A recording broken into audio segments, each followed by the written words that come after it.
Ray Remix.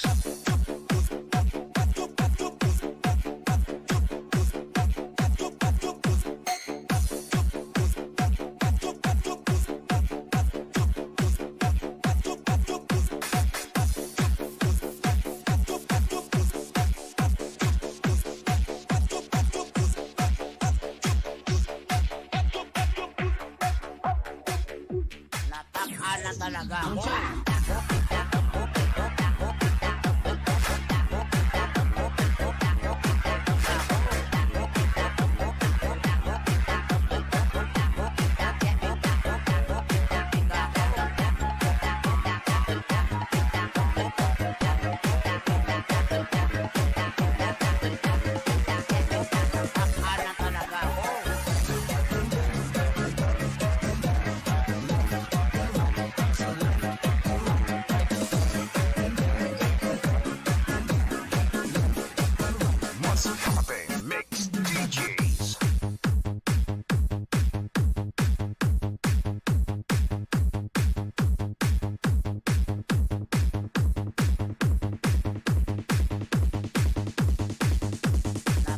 Na talaga ako.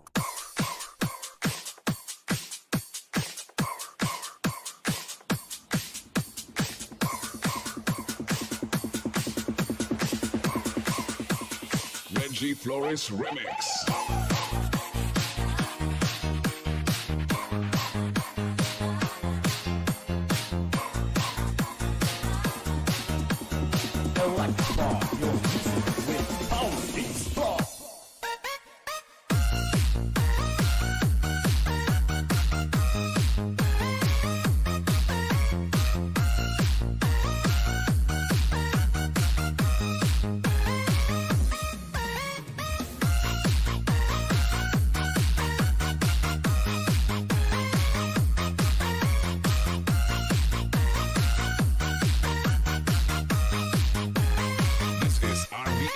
Sound.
Remix.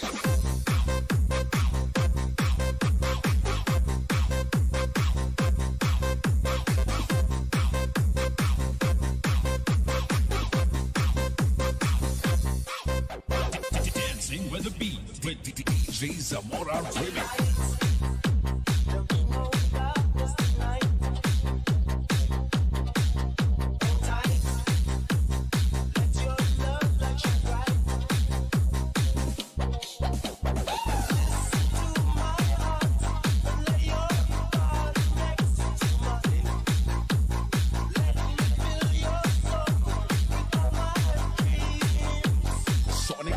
Disco Mobile.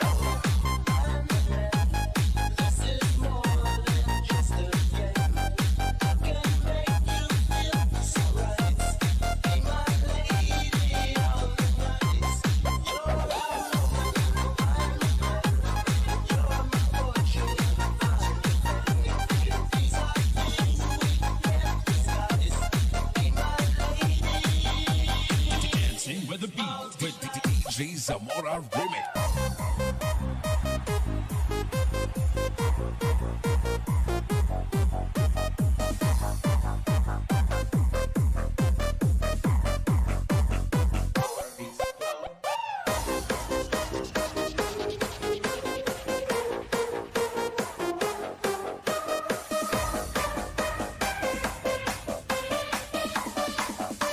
Sonic Wave Disco Mobile.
With the beat with DJ Zamora Remix.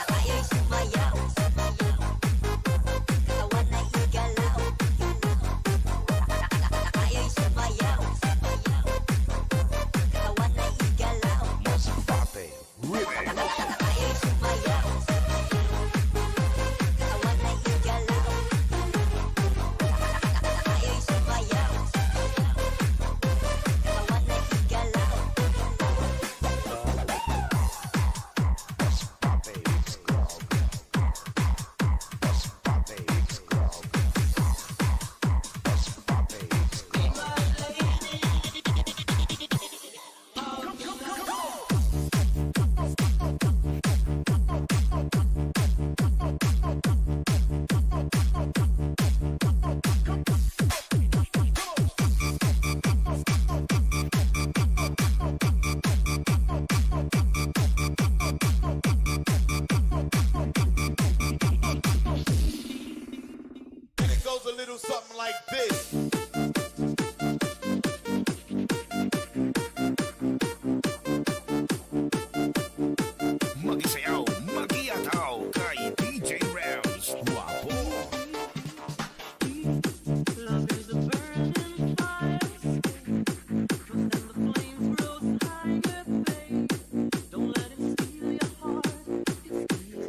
like this. Cause this boy wants to stay. Loves more than he can handle, girl. Oh, come and stay by me forever, ever. Why does he go on pretending his love is never ending? Hey, don't let him steal your love from me. Lalaw del Norte, Mix Club.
This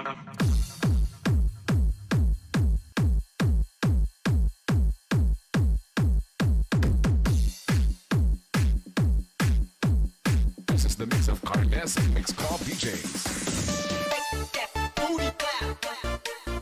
This is Team Destruction. Basta Team Destruction, campeón. This is the mix of DJ Romar, the best.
Of Carles Mix Club DJs.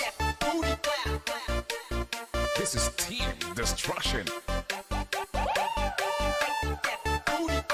Basta Team Destruction, campeón. This is the mix of DJ Romar, the best.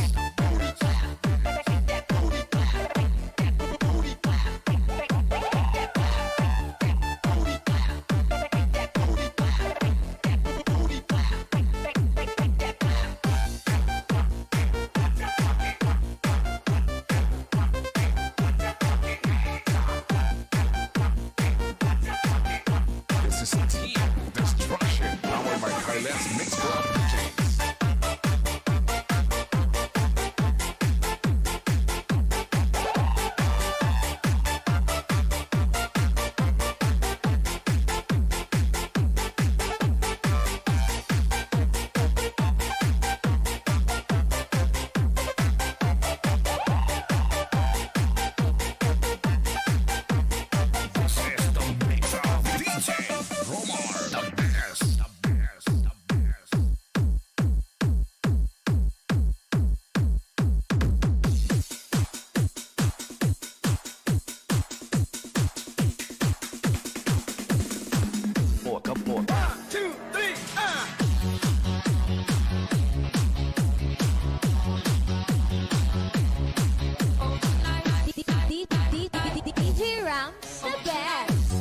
Number 5. It's very important. We all know that for Barangay Ginebra to unleash what you've mentioned as their DNA, the never say die spirit. There is no tomorrow for them. They have to win Game 6 in order for them to fight another day and have a Game 7 in this series. Absolutely. We will see the numbers in a short while, but it's a lot of intangibles, Dominic Boy. Well, definitely a lot of intangibles ang kinakailangan para dito sa Barangay Ginebra. You look at them, this is a perfect stage to be able to make a comeback. Can you imagine you're down 2 and 3 in a Governors Cup that they've won numerous times already? This is just a great stage, but they gotta make sure that they rise up to the occasion. That is what they have to do right now. So many things, so many intangibles actually playing out in this series. But first things first, let's try to look at the numbers of the game. Number 5, which was won by TNT to add the 3-2 lead as of tonight. And it's very obvious. The reason is because of the absence of Justin Brown. The TNT eventually winning 104-95. Second half was total dominance for TNT, 55-34. In fact, in the first two quarters. Lamang pa itong Barangay Ginebra, 61-49, pero napakalaking vacuum nung umalis si JB because of health issues. Second chance points, kitang-kita natin, dominated by TNT plus 17 for them, even bench points. Also, the points inside the paint, but good thing for Barangay Ginebra.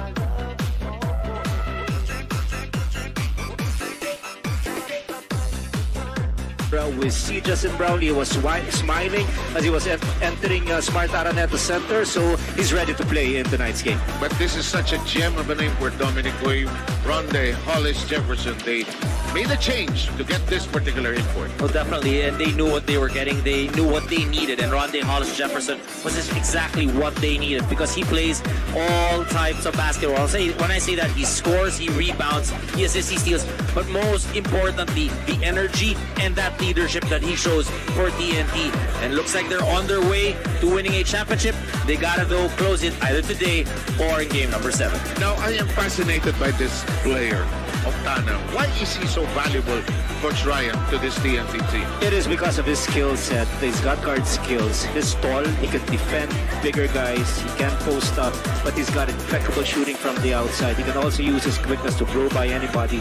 Look at his numbers in Game 5, 20 points, 4 out of 9 shooting from the three-point area. Also was able to get 8 rebounds and plus 17 in player efficiency. What I like about this guy is him being accountable. He was only limited to just 3 points in Game 3. He was called out by his coach, but in the last 2 games, he's been averaging 18 points per ball game. Fantastic performance for the young guy playing for TNT in this conference. You know, the next player we want to talk about is Mikey Williams. Not those large numbers he used to post, but what I like about him, Dom, is his consistency here in the finals. He's been consistent all throughout this conference, and most especially in the final, shooting about 38% from the three-point area. Game number 5, he had 15 points, 4 rebounds, and 3 assists. Yeah, you're not seeing the 20, 30-point games from Mikey Williams right now, but that's not what they need from him. They need him to be able to... Is John Paul Aram. He's been distracted by so many things. But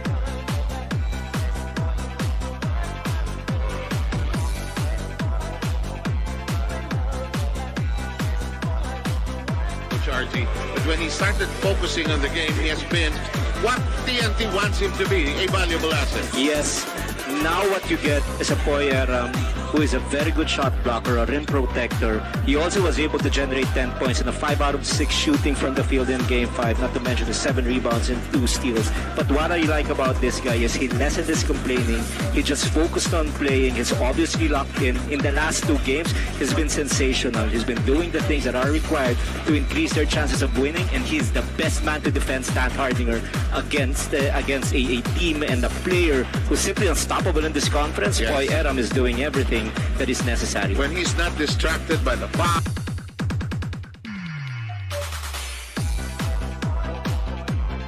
With you, Dominic, because you're so young and vigorous. This guy, he doesn't age. Doesn't age at all. You know, he could be called up for Gilas once again with the way he's playing. 10 points, 5 rebounds, and 6 assists for Jason Castro. And what you like about him is parang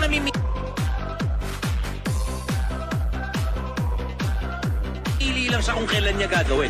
You know, whether it's the first quarter, the second quarter, the third, or the fourth, when you need scoring, Jason Castro is brought in, and he more than always delivers for TNT. You love that leadership. You love that calmness as well of Jason Castro. Absolutely. Now, the story of game number 5, of course, was the fact that Justin Brownlee was not around, Coach RG. That changed the entire complexion of game number 5. Everything just went south. He was still okay in the first 2 quarters, still scattered 14 points, 6 out of 11 from the field, 50% from the three-point area, plus 4 rebounds. And I mentioned it earlier, they were still in complete control in the first 24 minutes, but look at him, he was definitely ailing. He was not in his usual element. He's suffering from food poisoning, and everything just again turned south for them.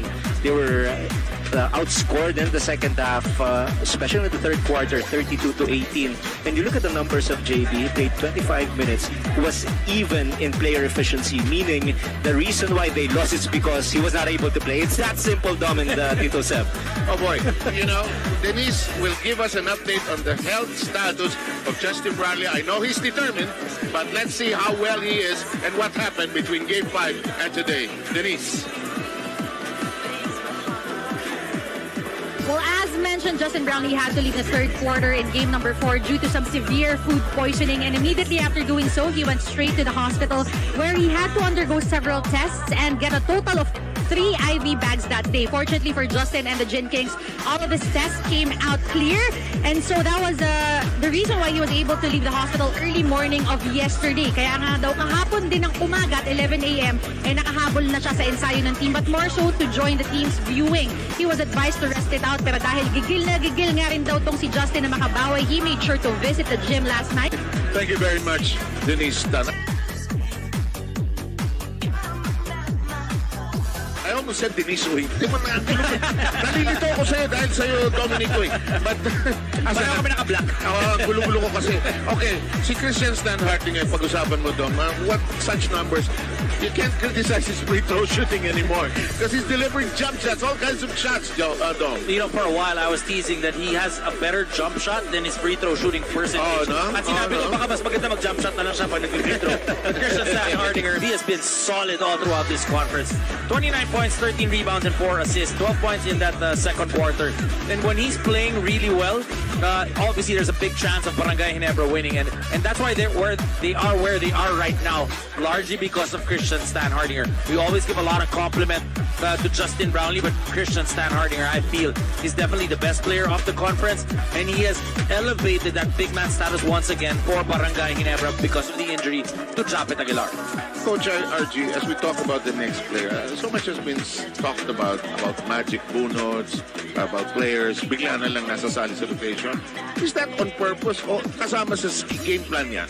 Well, for one, they needed to extend their rotation. We're talking about Barangay Ginebra. We know that LA Tenor is not playing. And John Pinto, we all know that he had limited minutes in the first 4 games. Only averaged 8 minutes per ball game. It was actually just 0.5 per game in points. He only scored in game 1 2 points. Was held scoreless in the next 3 games, but erupted for 18 in that last game on a 4 out of 9 shooting from the field. Perfect from the free throw line. That's 8 out of 8. 3 rebounds, 4 assists, 2 steals. He did not only step in, he stepped up big time because his team needed it, and that is what they need at this point. Guys who can really play with the bright lights here, and the survival game for them. They need everything. You know, it's a good thing we're not showing the graphics on the big screen. Normally, when the players see this, they explode. Yes. Oh, they're talking about you. Oh, they're talking about you. You were good in the first part, but you were not scoring in the next. Look, oh, they're talking about you. And we have to talk about Malonzo. Oh, Jamie Malonzo, look at his average in the first 4 games. Just a solid performance. Close to 21 points, 50% from the 3-point area, then 6.5 rebounds. But in game number 5, he definitely struggled. Only 6 points, did not make a 3-point shot, and only 4 rebounds. You know, when you think about it, largely also because Justin Brownlee was not able to play. Remember, he gets a lot of his shots because Justin Brownlee is there. Because Justin Brownlee attracts that defense. Yes. He kicks it out to Jamie Malonzo for much freer 3-point shots. But when Brownlee's not there, then the shots are a little bit more defended and a lot harder to make. Oh, absolutely correct. And in the meantime, let's talk about this player who has been in double figures in all of the games so far in the year in the finals. 12.7 rebounds, 6 assists, 3 steals, and 37 minutes. Is averaging a lot of points here in this conference, especially in the series. 16 points per game in the first 4 games, but was just limited to 12 points. And similar to what Tom said earlier, this guy plays off the ball. It depends really on the ability of Justin Brownlee to attract the defense, and he likes it when he gets a lot of offensive rebounds. He will just camp out in the corner for a 3-point shot, but those things were not available in game 5, and then that is why his points were limited.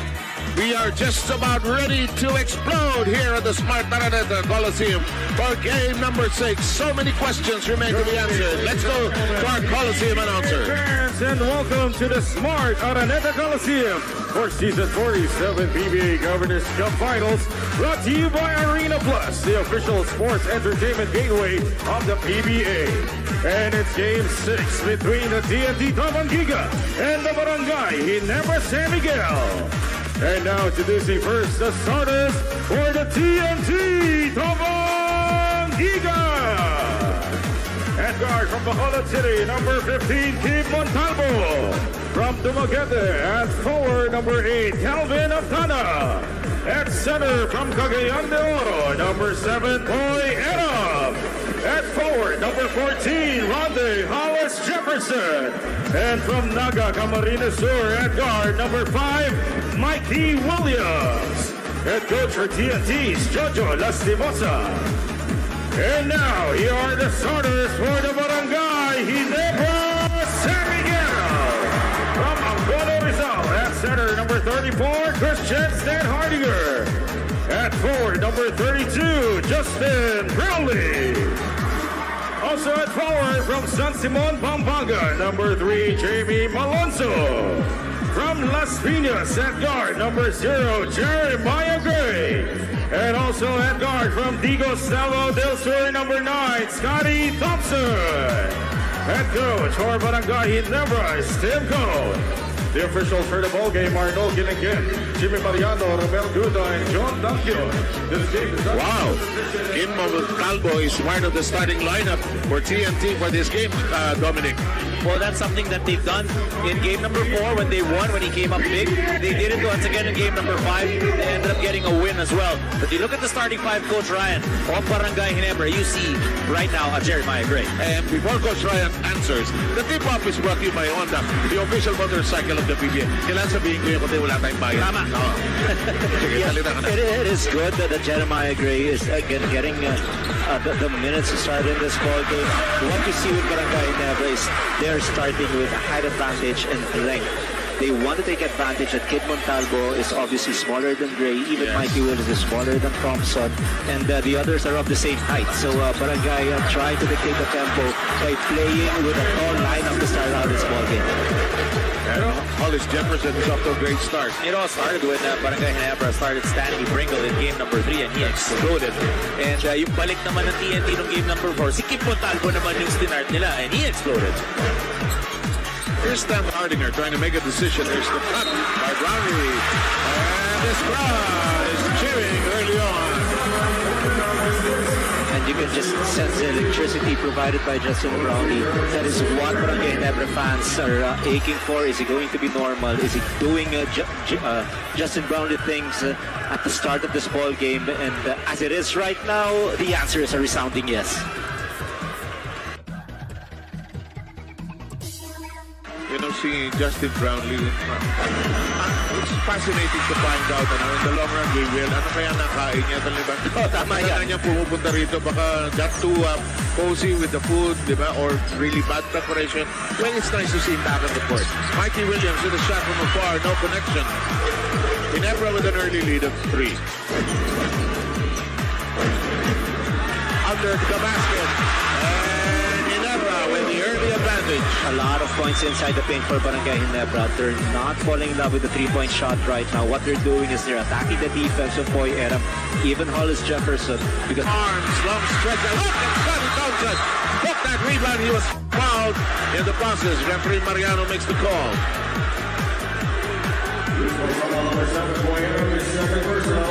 Wow. Ito na naman yung problema ni Eram. May dalawang foul na siya kagad.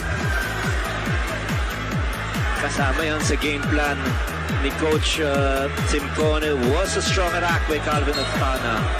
But out of nowhere, and we know that Scotty Thompson will always make himself available for a defensive rebound and also an offensive rebound. But a big fish, second personal foul against Poy Eram. And that was the hand of Coach Jojo Lastimosa to replace him early in the ballgame. Right away, Kelly Williams is in for TNT. And he's immediately in charge of that rebound. You can't blame Eram. He loves to play D. This shot is deflected. Rounded.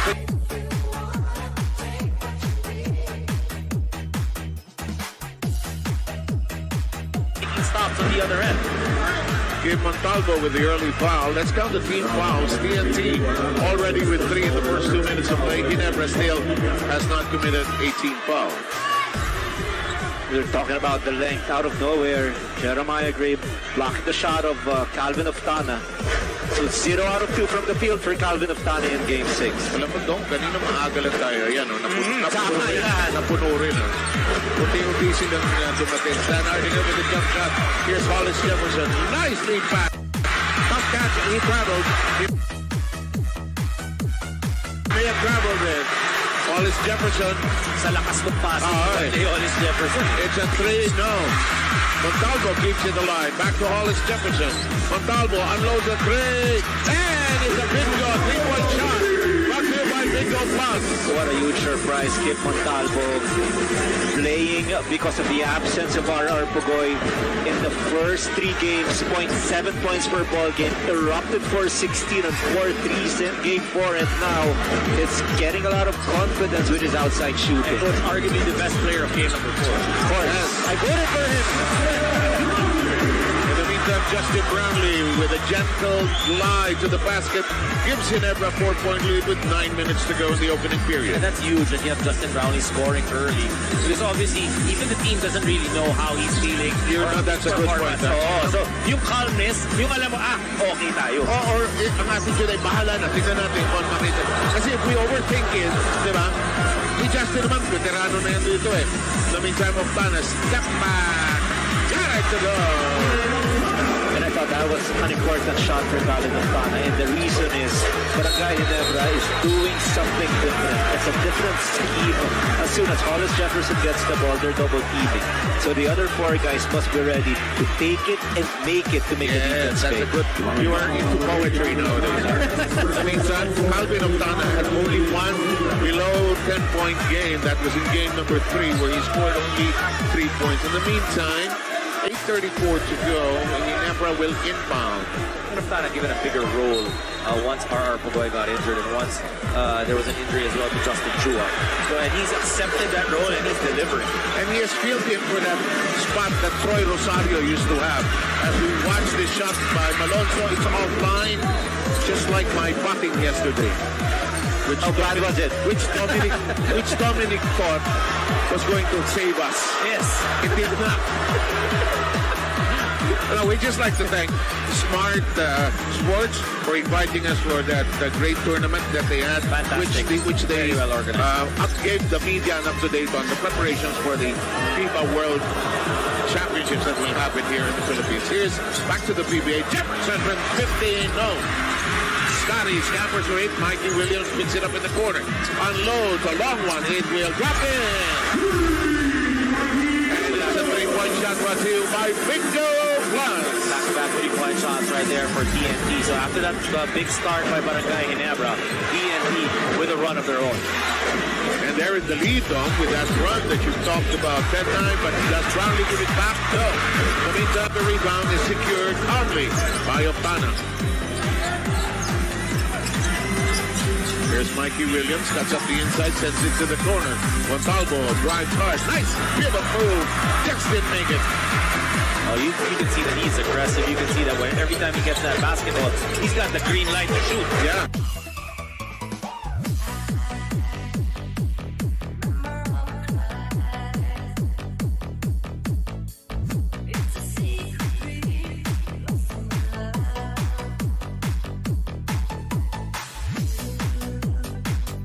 Kelly Williams. 4 points by Stan Hardinger. Has done a little of everything in this series. And Gray collects the rebound. Even Mikey Williams, you can see he's looking for his shot early. Yes. Oh, great pass. May foul, may sabi. Ganda nung pagkaka-backdoor niya. Octana with the foul, his second. And TNT is in the penalty at the 6:46 mark. What you're seeing is different points of attack for Barangay Ginebra. Sometimes you're doing that seal, Stan Hardinger against Kelly Williams. In that particular play, it was a post-up play by Justin Brownlee. He was fronted, so exactly yung pasa sa kanya, and he was able to fish a foul. Let's get to meet Carla Estrada and Alex Calleja, our face-to-face hosts. We'll get to talk to them at halftime. Well, 10.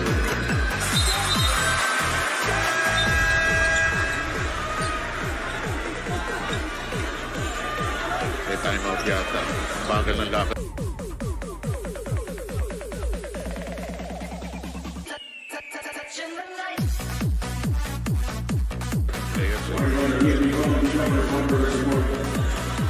Alam. hindi tama yata yung pagkakahingi ng timeout. Malalaman natin yan. Brought to you now by Honda, the official motorcycle of the PBA. We 3 and Denise Tan will be back.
Back in game number 5, Ronde Hollis Jefferson had to deal with several bangings all throughout the game, but despite all that, he remained unfazed, saying that's how he grew up playing basketball, and so he's so used to taking hits. Aside from that, a few years back, there were also a time that he got into boxing. At alam naman natin, that is where athletes naturally level up their ability to train their minds not to lose focus whenever they get hurt. Dagdag din ni Ronde, alam niya naman daw na yung pisikalan ay parte lang ng laro, but with all the physicality that's happening inside the court, it feels like Ginebra yung nawawala ng focus dahil dinadagdag pa yung pamimisikal sa kanya sa kanilang mga to-do list. At the end of it all, Ronde made somewhat of a challenge by saying the Gin Kings can just keep bumping him because he absolutely loves it. Balik sa inyo. Alam mo, pag naglaro ka ng basketball, yung banggaan bahagi yan, turo nga ni Dominic Coy sa akin yan eh. Bago ka sumukat pa yung player, pag tumray, panggain mo daw ng konti. Para na isa. Bagay mo na muna para hindi makatalo. Tama bang turo yun? Tama yun, pero kailangan pa tayong makinig kay Dominic Coy. Eh, parati nga sa bench yun. Ayoko naman Kaya nga sa practice ako nagtuturo. Ayoko naman mapunta. Oh, but the best coaches. Yeah. Kabuntin, that will not. Oh, I thought it had a second chance. And Brownie's hard at work already with 7 points here in the early going. We are down to 5:45 in this opening period. Ginebra with their familiar post action. Stan Hardinger, turnaround shot, fall away, very short. And the rebound is on the ground. Brownie, it's the bottom of the board. Shot clock ticking away. It's Malonzo, 3 for a 3. Yeah! Especially with the confidence of Jamie Malonzo. He had the worst scoring performance in Game 5, only scoring 6 points. And he found himself wide open. What happened to the defense of TNT that time? Oh, what a play. Broken play. Broken play. Ginawa ng paraan ng TNT doon. Actually, madami in the finals, yung mga broken play, yan ang mga importante because it's already a reaction of the players. Correct. Those 50-50 opportunities, those ad-libs. In the meantime, Ginebra in the lead by 4, below 5 minutes here in the first. Oh, look at this pass. Look at this pass. Oh, the shot. We talked about the starting lineup of Barangay Ginebra. They want to impose their will inside the paint by bringing in a lot of tall players. And look at that, Dom. Disadvantage talaga yung mga maliliit na mandalaro ng TNT, and that is why a lot of points of Barangay Ginebra were inside the paint. And they're very patient. Diba? They're patient finding those mismatches. Kanina nakita natin, they went to the post to Christian Stan Hardinger. They went one-on-one. But off that offensive rebound, and then off that broken play, nahanap pa din si Scotty Thompson. And look at him passing it to Justin Brownie. That's just too easy for JB. Francis Chua and Coach Tim Cone conniving and talking to Jimmy Mariano. Sir, please call the traveling. In the meantime, that the coach Francis. In the meantime, oh yes! And that is what you're missing because of the absence of Boy Eram. There is no rim protection for TNT. Again, using his quickness, blowing by his defender, Scotty Thompson, with a timely assist pass and defensive jab once again for Barangay Ginebra, and now they're running. It's a turnover. In the meantime, but there's a foul underneath. Ginebra had a 3-on-2.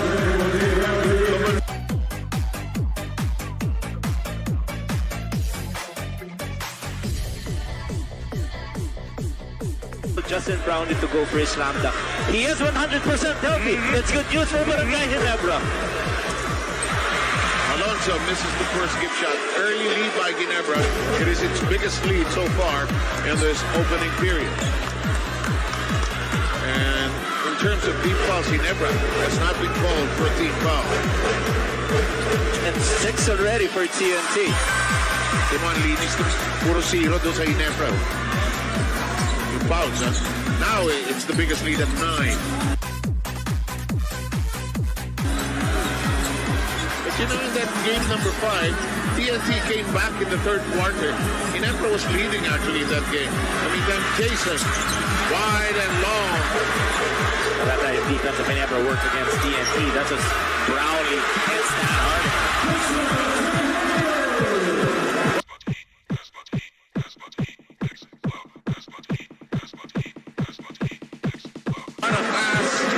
Location, and Ginebra with its largest lead of 11. Timeout taken. Watch this. Just not suffered once again by Barangay Ginebra. 10-2 run so far in the last 3 minutes by Barangay Ginebra. And you know that you have a problem defensively, especially with your transition defense. If you allow the tallest player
Okay, back with it here, Sir Richard Clarin, the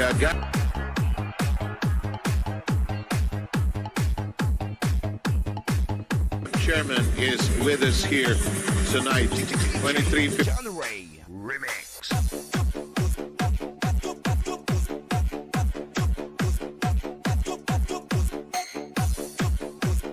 is the count. Of course, all these games.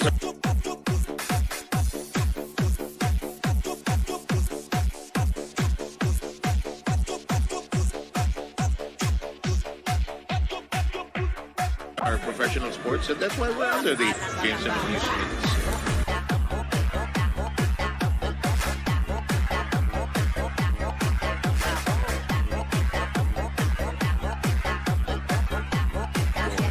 $23.15. Biggest lead stood at 11.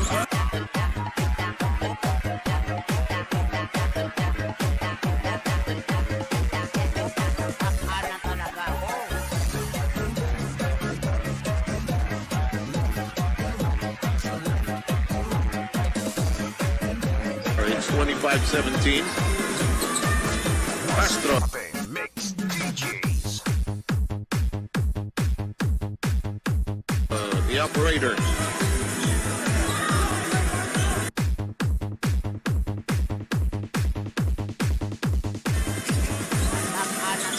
Mikey.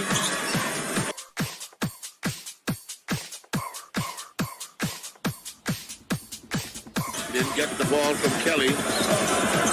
Look at the imports. Reggie Flores Remix.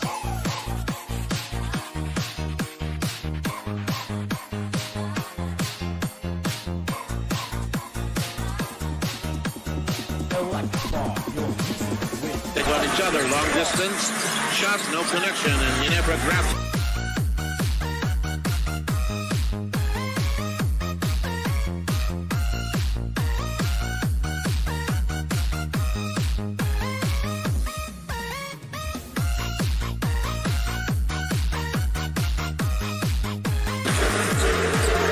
As much as he made his three-pointer.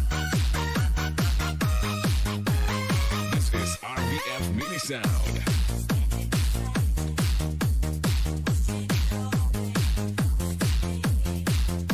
Here, that is still the shot that Barangay Ginebra defense will allow.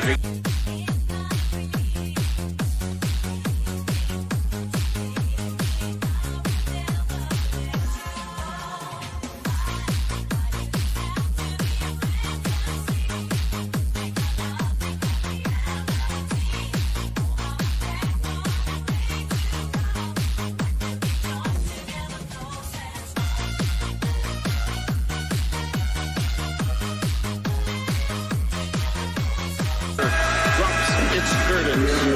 Barangay Ginebra.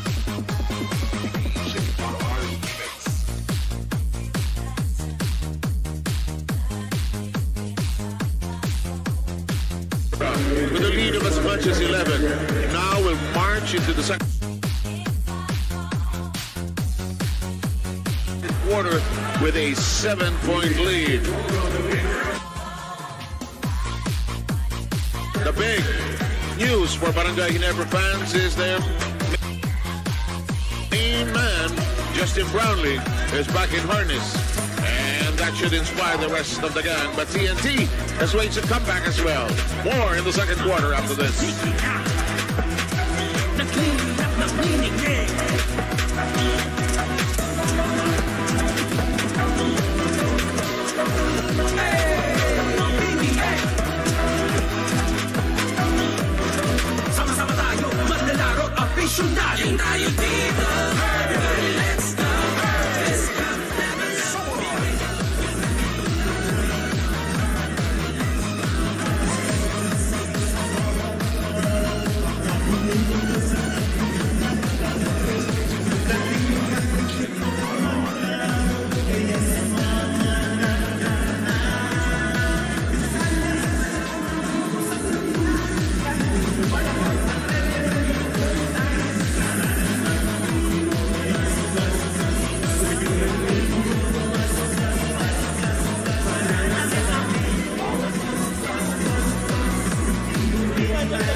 There is a huge difference between being disappointed and being depressed, and this is something that assistant coach Richard De Rosario wanted to stress out. Their situation, it isn't ideal and it's frustrating, yes, but they quickly brushed this off by simplifying things.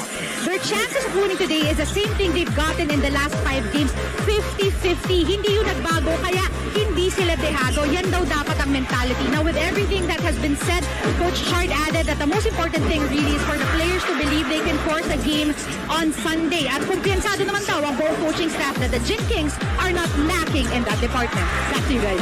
And I guess that's the mindset you have to impose on your team in a game number 6 when you are behind. Hello, everybody. Welcome to game number 6. Coach Ryan Gregorio with Dominic Uy, and you heard Denise Tansep-Sarmenza here, your team for this particular presentation. Your thoughts on the first quarter? Let's start with you, Dominic. Well, you look at the Barangay Ginebra, great job of getting points in the paint, 16, 18 points they're happening there for Barangay Ginebra. Taking the number of stops, keeping TNT to about 35% from the field. Big 3-point shot. Now let's go to you, Coach Ryan. And what is important, again, if you're Barangay Ginebra, is to find mismatches. They were able to do that just to complement what Dom said earlier. They were scoring around inside the paint. And now the tendency of the defense of TNT is to clog the paint. And that will allow the outside shooters, specifically J.B. Malonzo and even Stan Pringle, and later probably Scotty Thompson, to have open looks from the outside. Hollis Jefferson is bottled up, manages to put up a shot. Scotty Thompson secures the board. The lead pass, last touch by Malonzo. Alam mo, hindi nga ako nagugulat kay Scotty Thompson pag bumiri mo. Parang tanggap ko na. Kasama na. Sige na, di ba? Alam mo yung sabihin nun? Spoiled na tayo. Diba? The usual analysis is they should put a body in Scott. Yeah, everybody's tried that already. Era, nice play. Got it to go despite the fact that he has 2 personal fouls already. And you like how Coach Jojo Lastimosa now putting Boy Aram back because kinakailangan makakuha siya ng rhythm early on in the game. Kundi baka lamigin sa bench, no? Pinto, no? And the rebound, Aram. Iba pa rin, may malaki katao din nakuha niya mga rebound na yan. Here's Mikey who hit the 3 earlier. The drive is gone. Uh-oh. Sabit. Naku si Poy naibit na naman sa loob. There's a lot of physicality between these two players, Stan Hardinger and Koy Era. But before that one, a wide open layup for Mikey Williams. Defense will obviously adjust because it's making a shot from the outside. You can't play defense like that, Nards Pinto. You have to stay in front of him. You cannot allow and wait for help side defense to bail you out. A lead of as much as ilan ba? Biggest lead, 11 or 12? 11. Has been reduced now to just 3. Our first quarter ended at 27-20. And so far it's been a run by TNT. The referees, after reviewing that entanglement between Koy and Stan Hardinger. Alright, so it is fair. Both assessed with a technical foul. And gentlemen and Denise, we'll just glide into a timeout called by Ginebra. It's a timeout brought to you by Honda, the official motorcycle of the PBA.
Okay, we have you back with us here at the Smart Araneta Coliseum.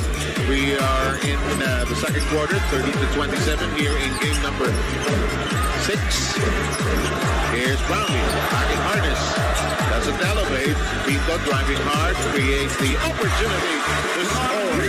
Coach Demko, and obviously coaching with a lot of urgency, needs this victory to force a game 7. And this is a lineup that we're not used to seeing. Pinto, Japet Aguilar, Stanley Pringle playing at the same time, but timeout was called specifically to put Justin Brownlee back in the ballgame after a 4-0 run by TNT at the start of the second. I love the chess game these two coaches are playing. And we can see in the first quarter, yung starters ni Coach Tim, 12 minutes lahat yun, wala siyang nilabas. Wala, no? Madali pa sa inyo yung stat sheet. Malinis. Linis, eh. DNP yung iba, no? Did not play. Of course, for Coach Demko, what are you saving it for? You don't win this one, there is no game 7.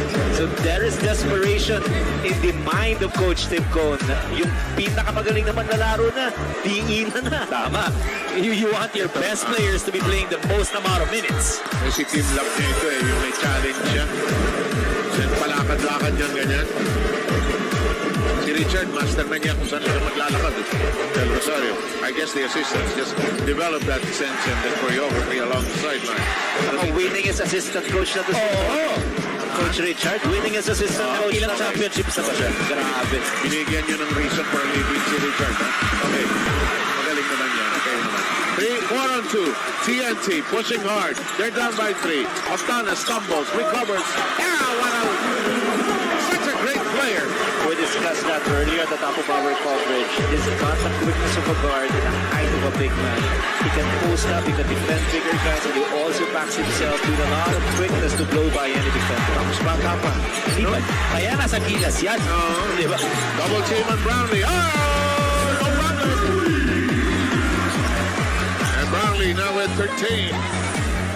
Kaya naman itong si Justin Brownlee rin is a naturalized Filipino. Tama yan. Montalvo. Wallace Jefferson. But there is a foul. An offensive foul will be called against JP Aram. That is huge. Such a big development. Talking about the stability of Foy Aram, especially in the last 2 games. But right now, he's playing limited minutes because he got his 2 fouls early in the first quarter.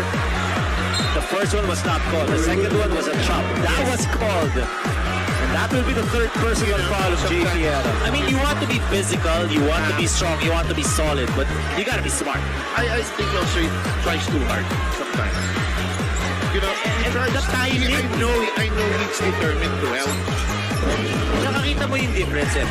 Nung pumasok siya, di ba humabol yung TNT? But that's how important he is. He makes good defensive plays, he's a rim protector, he scores. But he's not effective if he's on the bench. And the 2 big men exchange fouls. And the coaches are shaking their heads. And even his teammates, they're talking to Foy Aram just to make sure that you keep your emotions in check. You have to be locked in. You have to stay focused on the task at hand. That is probably the simplest, is stay in the game. Octana's he from 3. No, have we never in possession. You were about to say. Yeah, you hear it with coaches, right? Never too high, never too low. Meaning in terms of emotion and energy. Parang Stuart Little. A little high, a little low. Jason Castro with the dying art of raising his hand after a foul called against him. But sometimes he doesn't really do that. And we've got Japet Aguilar. I was teasing his dad, Peter, outside. I got some tickets for some friends. I go, magbigay ng tickets si Peter Aguilar. Kailangan ba? Yung mga tinatawagan ng foul, Ito kanina nakita ko sa ball. Sinigawan ako ng Little General. Willie General, of course, PBA legend. Sit! Sigaw siya eh. Sir. He was riding the escalator. Ang galing na point guard. Galing na. Ang hirap pagawan. That is my favorite team, Tanduay.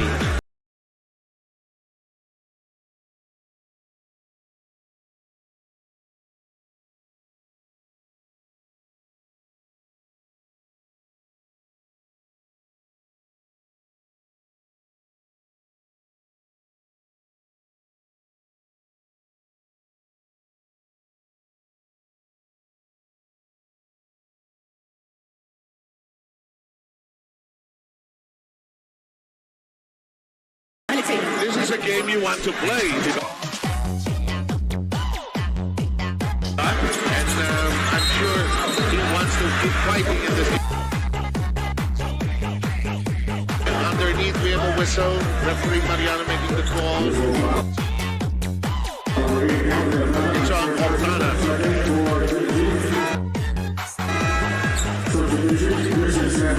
Right here. DJ Edwin on the mix.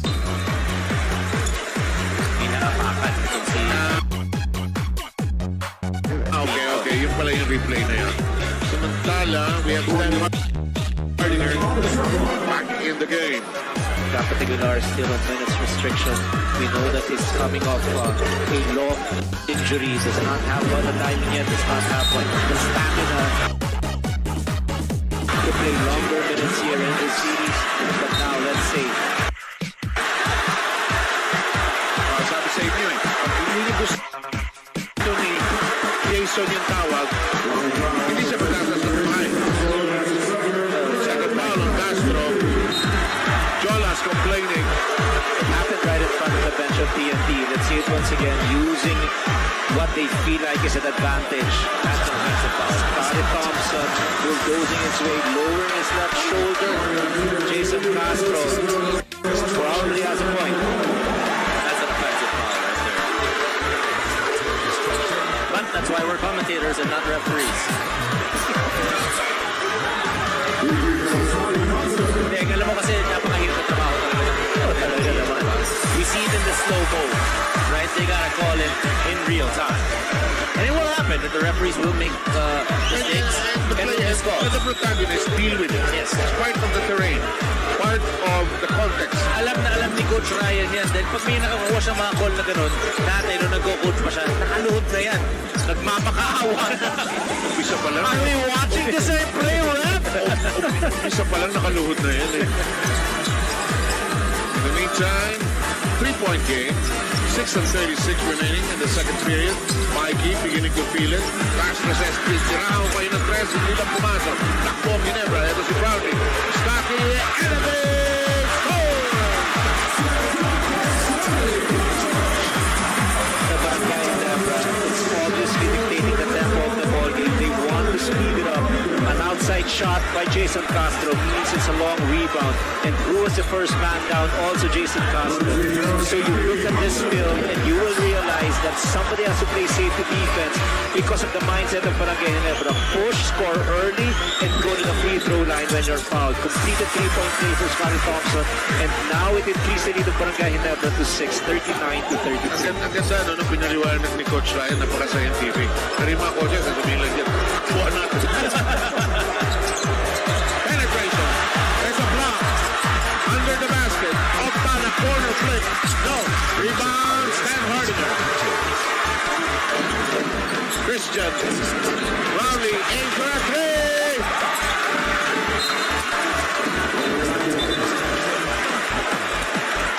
That would have just made the entire smart there at the front of the go bananas. You know what I watched when di pumasok yung pagpupuno tao na hindi.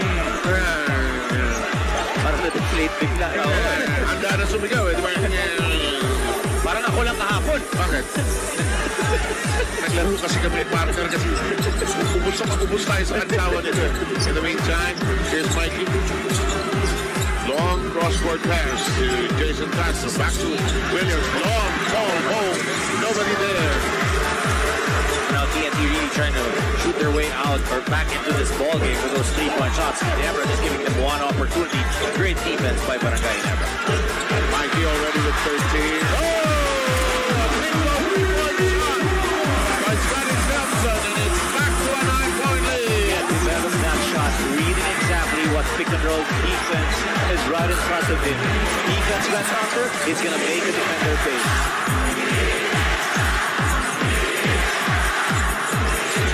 Jefferson penetrates, misses badly. Jeremiah Gray slams it against Ronde, and it will be Ginebra ball. The paint is just too far. And we see this replay once again. Look at the defense of Calvin Aftana. Instead of fighting over on that screen, that tiny opening was enough for Scotty Thompson to launch his shot. He's playing with so much confidence once again because they're up comfortably by 9 points. So Scotty Thompson doing his usual things from the outside. A lead of as much as 11 was reduced to 3. Tapos remaining na naman ng Ginebra. Scott Thompson already with 7 points here in this quarter. Okay. No, not this time. Grabe itong si Hollis Jefferson. Not giving up. Sipag lang talaga. He's on the lead basketball player, Team 7. We're just lucky that at the prime age of 28 years old, he is in the PBA. He's supposed to be the NBA with his skill set. Hollis Jefferson being aided by Castro to get up. 42-33. Ginebra by 9. Time remaining, 4:34.9, second quarter. Let's remind everybody, Ronde Hollis Jefferson also in pursuit of his first ever championship as a professional player. That's correct. You can see his determination. He played 6 seasons in the NBA, 4 with the Brooklyn Nets, and he played a total of 305 games and averaged 9 points per ball game. And what the scouts are saying is, if he develops an outside shot, which is what he's trying to develop here in the PBA, is going to be a 10 billion a year NBA player. Can you imagine that? Mag-represent ako money dyan naman. Ako kahit pulot mo para mag-practice ng 3 points. Sige, sige. Di ba? Sige. The meantime, Christian Stan Hardinger looking around, face time. That play with that post action in the middle is just so useful for Ginebra. Mikey Williams with his first foul, but TNT in penalty already. Now you can see the Barangay Ginebra team all on one page. You look at them, they are understanding what they are doing. Earlier on, it was Scotty Thompson initiating the offense. That time, going to another player, but you can see them with their eyes locked in, and the movement is so synchronized. And aside from that, there's a bigger issue right now, especially with the defenders of TNT. They're just ball watching at this point, seeing what Stan Harder is going to do against Kelly Williams, forgetting their respective coverage. That is why every time somebody goes backdoor against you, that means you're not looking at man-u ball principle. You know that, Tom? Yes. I'm making the coach again. May problema tayo. Mikey banging bodies, hands in the air, misses the shot. Ginebra can't rebounding inside. 11-point lead and you. Scotty penetrates, thwarted. I think they'll lose it. 3:48.7 remaining.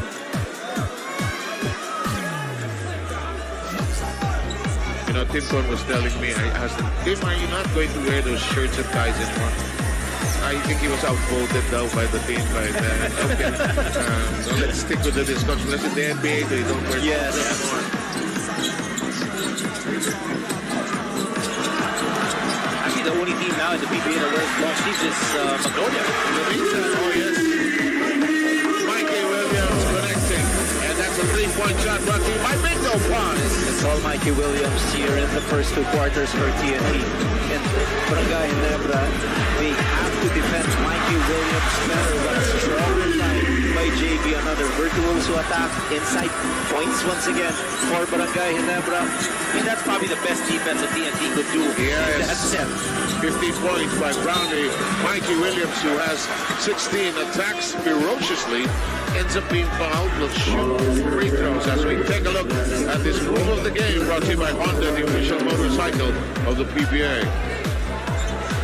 And I want to say this again. The reason why Mr. Brownie was able to manufacture a basket is because of the absence of JP Eram. Ron J. Hollis Jefferson had to help out on that dribble by Malonzo, on that pocket pass, and that strong attack by JB. It was just Calvin Aftana. Obviously, kung si Poy Eram yun, mas maiilang si Brownie. Definitely hands up, bigger guy. But 6'8", the hands up will be much harder to shoot over.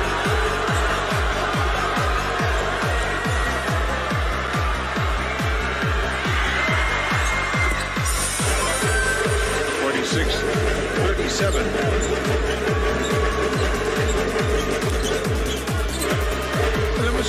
Manila, one of the early players that beats Jinping.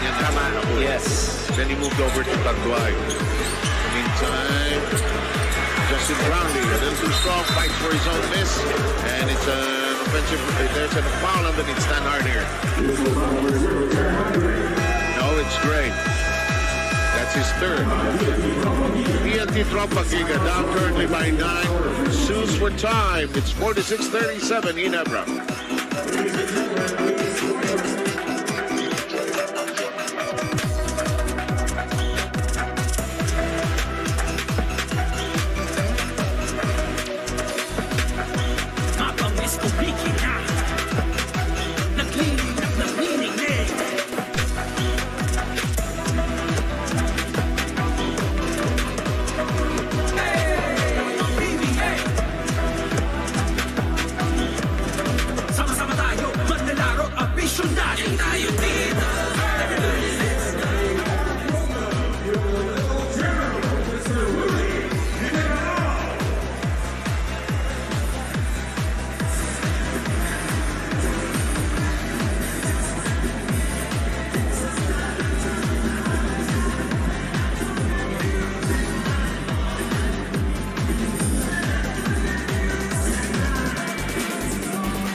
Barangay Ginebra fighting for its life down in the series. They've lost the last 2 games of this best of 7. They're ahead 46-37 with 2 minutes and 40 remaining in the second quarter. If you just joined us, Ginebra had the lead at the end of the first, 27-20. Hollis Jefferson looking for an opening, a gap, sets it to the corner. Mikey set up for another 3. Yes, well done. Well, that's the ball movement that you need if you're a TNT. Ronde Hollis Jefferson attacking, sucking in that defense and making that pass, and the extra pass by Oftana go wide open Mikey Williams. Mikey Williams with already 20 points in this first half. Mikey behind the back pass, Oftana free for a corner, no. Rebound loose, Kabundin. Jason 3. No, rebound battle in the air. I thought they never dodged the bullet there. Wide open 3-pointer. Dalawa for Jason. Malonzo. Lost his footing. TNT asking for travel. I don't think so. Lob pass. Brownlee hooks it to Stan Hardinger. Turnaround shot. Look short. It is. Jason Castro spearheads the attack. Goes to the corner. Pass inside. Hollis drops it. Mikey changes direction on its way. Yes! He has 23! Another bingo 3-point shot brought here by Bingo Plus. 23 points right now for Mikey Williams. And we're just in the first half. An outstanding shooting display for Mikey Williams. His high here in this finals is also a 23-point performance in Game 1. He struggled a little bit in Games 4 and 5, only averaged 15 points per ball game, relatively low considering the kind of firepower that he has. But now, look at his shooting from the outside. Unstoppable with 6 shots from downtown, and we're only in the first half. Ito yung sinasabi ni Tim Con, how explosive TNT can be when they switch it on, ano? There's Brownlee. Are there any signs of what he experienced in Game 5, or is he just fighting it? That's a little of both, I guess. I don't think there's any signs of what he experienced. I think you'll only really see that maybe in the third and fourth quarter because stamina yung magiging problema dyan. But with the amount of IV bags that they did, I think he should be hydrated enough. Split from the line by Justin Brownlee. 47-43, Ginebra with a slight lead. And it's down to the final minute in just a moment. Here's Mikey with that explosive performance so far. He's looking for second, third servings, trying to create. Oh, great pass. There's a great pass as well as Rosser. That's a great pass by Mikey Williams. You look at now the defense of Ginebra, obviously having to look at Mikey Williams. They're waiting for him to attack and for them to be able to help out, leaving as well as Rosser wide open. Sila yung ending I'm watching right now. Nearly a blindside pickup by Castro. That's Stan Hardinger with some tough hands finding the angle. Just playing according to their game plan, finding mismatches. Stan Hardinger being guarded by a much smaller defender in Glenn Cobontin, and Stan Hardinger did not disappoint. But if you're Barangay Ginebra, remember Coach Tim Gon was quoted as saying in Game 4, it's just embarrassing for them to allow TNT to score and get 21 3-pointers. And right now, Mikey Williams with 7 threes. They have to revisit their game plan against Mikey. 26 points, and he never hangs on to a 1-point lead. Brownlee increases it to 3 on a great glide to the basket. Well, the problem here is Barangay Ginebra is making 2s. On the other hand, TNT is making 3s. So there's a 1-point disparity in that setup. What a performance by Mikey Williams in this first half.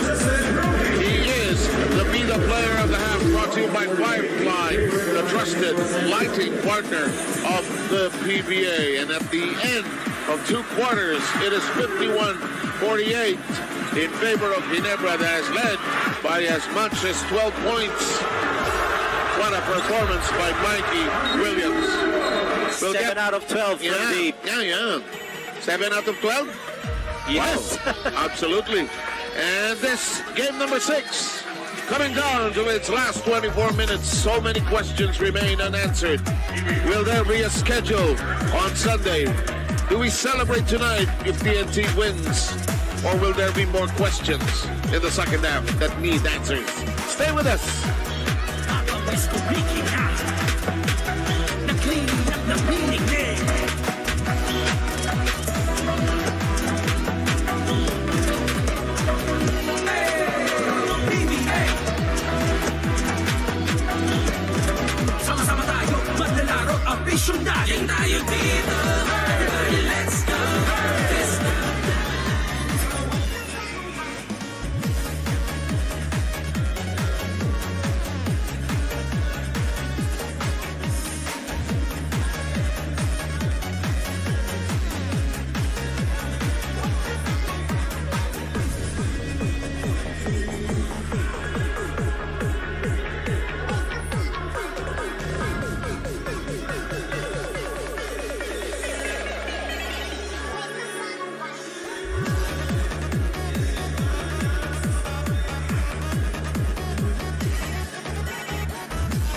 away lang ng away.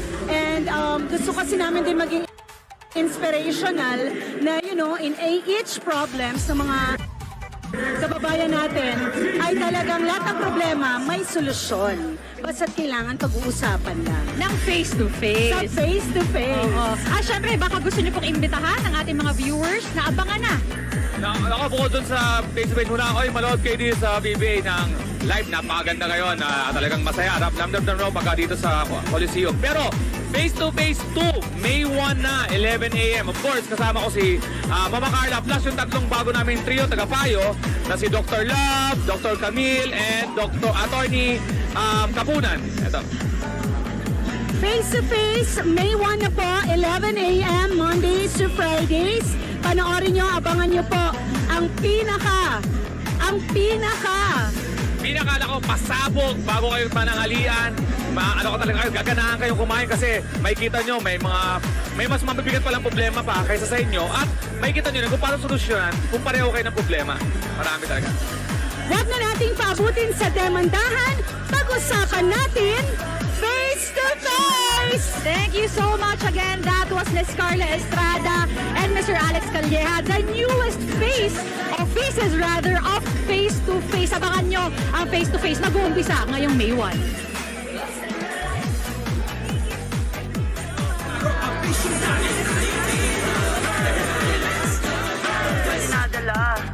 Binasag mo, manda ka talaga sa akin, mamaya. Wala nang bibigat pa sa mga suliranin ng pamilyang Pilipino. Kaya magbubukas po muli ang bulwagang TV5 para magsilbing hinahan niyo ng sama ng loob at para magbigay ng solusyon sa mga problemang bumabagabag sa inyong damdamin. Ako po ang inyong lingkod, Alex Calleja. Kahit na nag-iisang Queen Mother, Carla Estrada! Si lalaki, nahuling may kahalikan. Hindi po kami magkaharapan lang po kami. Makakasama ni na Carla ang bago nating trio tagapayo. Abogada de Campanilla, Lorna Kapunan. Ang utang ay utang. Dadaan pa kayo ng korte, mag-areglo na kayo. Dr. Love, June Banaan. Sana noon pa sinabi ko na harapin natin ang ating responsibilidad. At magbabalik si Dr. Camille Garcia. Ang pagbabago hindi manggaling sa amin kundi sa iyo. Also starring ang mga Mariang referee, sina Marife 1 at Marife 2.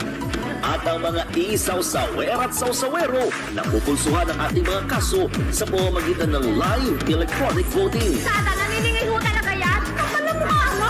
Ay, malulungkat kayo? Bayaran mo siya at magbago ka. O di ba lang, kapag sa kasunakay, walang-wala ka mahugot. Mainit man ang palitan, bawat problema, tutuldukan. Mga problemang hindi na kailangan pang paabutin sa demandahan, harapin natin face-to-face!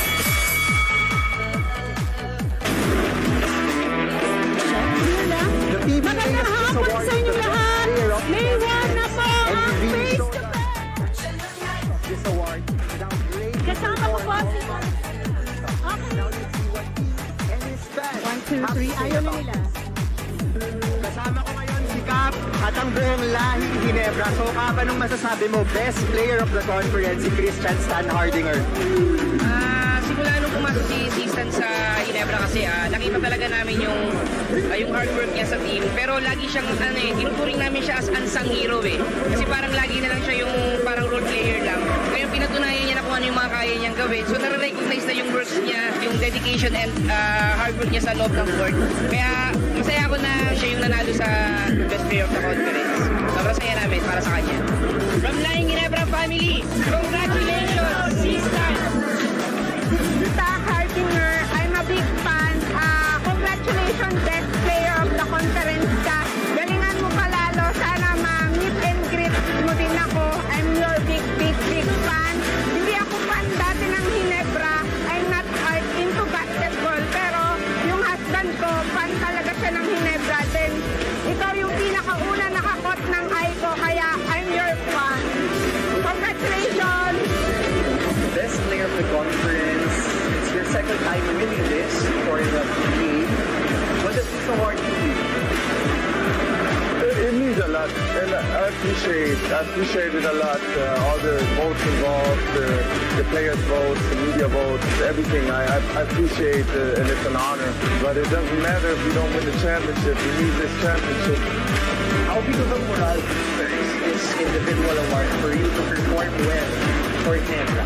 Not at all, to be honest. I know that might not be the right answer, but my motivation before we reached the finals was 100%, and my motivation after getting that award to get the championship is also 100%. I don't believe in this saying like 120%. There is no 120%. You're either all out or not. Since I started with all out, I'm still at all out. Obviously, it's always appreciated. Thank you so much, Ginebra Nation, for everything you guys do. It helps a lot when you guys screaming and cheering aloud. It helps a lot, and thank you for that. That was Christian Stan-Hardinger, our best player of the conference in this Governor's Cup. Paniguradong proud na proud ang Ginebra Nation para sa'yo.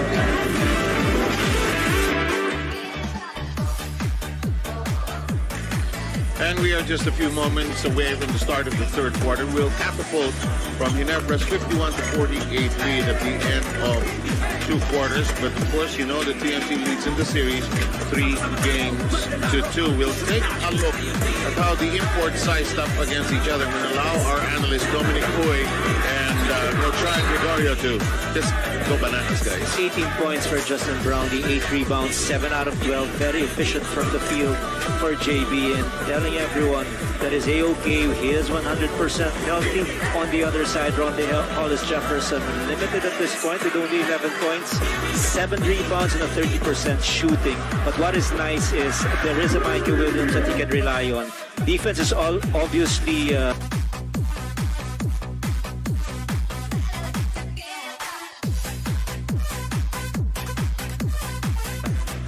on him, especially his penetrations inside the paint, but he's a willing passer and is finding Mikey Williams a lot of times in the first 2 quarters. And we've seen him so many times on the floor, just the effort of him just trying to help his team defensively as well, because Boy Aram getting into early foul trouble, so he has to exert a little bit more effort on the defensive end. Exactly. And we take a look at now how Scotty Thompson and Mikey Williams size up against each other. Boy, they are going to be critical in this second half. We talked about Mikey Williams' explosion in the first 2 quarters, 26 total points. And Scotty Thompson also offensive-minded in the first 2 quarters. His scoring and penetration is stepping back. If he sees the defense sag a little bit to shoot his 3-pointers, but it is a far cry from the output of Mikey Williams. And the defense has to be revisited, especially the outside sniping of Mikey's. High here in this finals was scored way back in Game 1, 23 points, but now in the first 2 quarters alone, he has erupted for 26 points. We talked about that 7 out of 12 shooting from the 3-point area for 58%. And it is just recognition. They have to find where Mikey Williams is inside the basketball court. Ako muna ha. Halftime stats. Hatid sa inyo ng Honda, official motorcycle of the PBA. Ikaw naman, Dom. Ito, big disparity. Ayan, big disparity. 3-point shooting. Remember, games 1, 2, 3, and 4. It was always 3-point shooting. The big difference. And it is the same case right now in the first 2 quarters. 9 of 24 for TNT, largely because of Mikey Williams. You look at the field goals. 2 points in the paint, Barangay Ginebra. I mentioned that in the second quarter. 2 points ang Barangay Ginebra. 3 points ang nasushoot ng TNT. So like what Coach Ryan said, they need to be able to revisit that defense and locate Mikey Williams right away. In game number 4, when Mikey Williams exploded, Scotty Thompson right away in the third quarter tried to deny him and really body up on him. Might be the same case here in game. And the concept is stay home. That should be the mentality of every task against Mikey Williams. We saw that 26 points for Mikey. The next leading scorer is Ronde Hollis Jefferson with 11.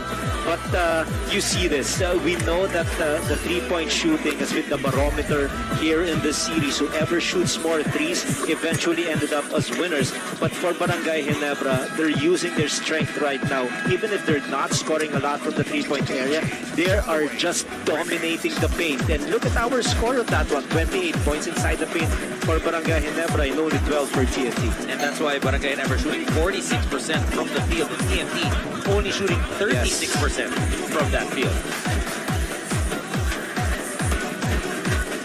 I'm trying to imagine myself at home listening to the two of you and just absorbing everything that you've said as we look ahead. You know, I'm going into the minds of TNT. You can't think of the championship. You can only think of the second half.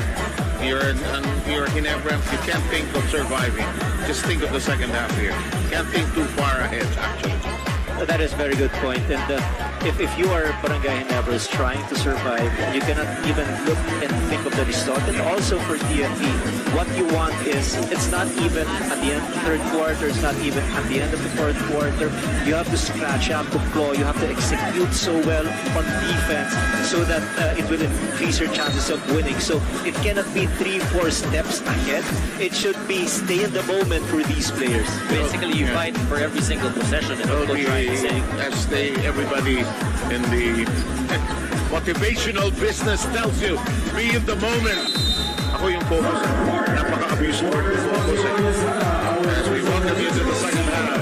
And you're watching the Honda PBA Governors Cup brought to you by Honda, the official motorcycle of the PBA. Sacramento with Dominic Boyd for Ryan Gregorian. Denny Stan completing our broadcast quartet for game number 6. Barangay Ginebra starting with the same starting five that we had. On the other hand, TNT starting now with Jason Castro. Wow, ginawa ng paraan yun. Wala na eh. Dead na in the water yun eh. Ginawa ng paraan na lang ni Hollis Jefferson. It's just reaction on the way Barangay Ginebra played that pick and roll offense of TNT. They're switching. So, in other words, if Mikey Williams uses that speed, Justin Brown is forced to switch. And there is a huge mismatch. Hollis Jefferson on the dive against Scotty Thompson. And Hollis Jefferson just made the most out of that situation. And Coach Ryan, to your point, nakita natin, itong si Boy Arab defensively able to help out against posting up Scotty Thompson, spinning to that baseline. He was able to help out. Hindi nakashoot ng Barangay. Yes. Nagkapagaan si Scotty at si Jason Castro pero nagpapian naman sila. Ano issue nito? Yung pag-reset to 14 seconds, coaching staff of TNT telling referee Robert Gruta that there was no clear possession, but still, it will remain 14 seconds. Ang matitira rito sa TNT to manufacture a basket. Ginebra to manufacture a basket. Rounding 3. Follow-up in the air. No. Rebound contested. Loose ball foul against Ginebra. They got their offensive rebound. Just not able to convert. Stan Hardinger whistles for that foul. That's just his first team foul of the Barangay in the third.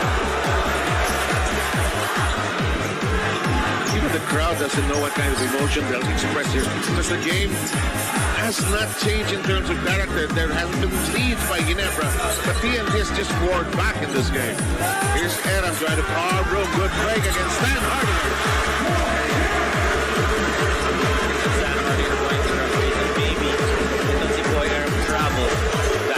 If you go for 2 steps, you're forced to go right away with your shots. You're not allowed to stop. And that is also what Coach Tim Cohn was gesturing to our referee.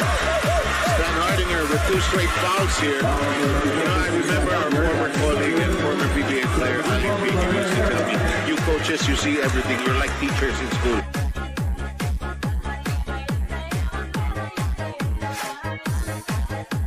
In the meantime, miss opportunity for TNT. Look at Scotty.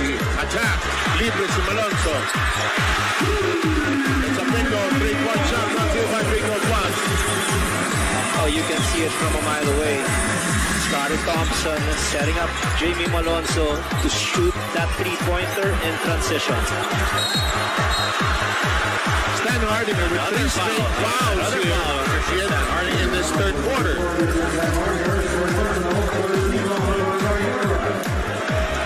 Serious penetration by Scotty Thompson, just allowing the defense to collapse to him, and that spray out pass to Jamie Malonzo, and Jamie Malonzo hitting the bottom of the net. 9:51.3. So much happening. It's almost like a baseball game. Before the pitcher delivers the pitch, so many things happening just off the inbound, actually. Oh, great cut by Arab. TNT changing up a little bit on their attack right now. They're trying to go inside. Yes, they're finding Poy Aram on rolls to the basket or high percentage shots, and it's just totally different. The ability of Poy Aram to block shots or to alter and using his length to disrupt the offense of Barangay Ginebra. When he solves it to easy 2 points on the other side, an acrobatic shot by Hollis Jefferson to give them a taste of the lead. And they are already in the lead. Scotty Thompson was driving against Aram, hoping to get another foul from Aram actually. Here's Brownlee, drops to the deck. Ginebra losing its handle. In the meantime, Jason through traffic loses it. A little bit too close. Bunched up together was TNT. Pocket pass by Jason Castro.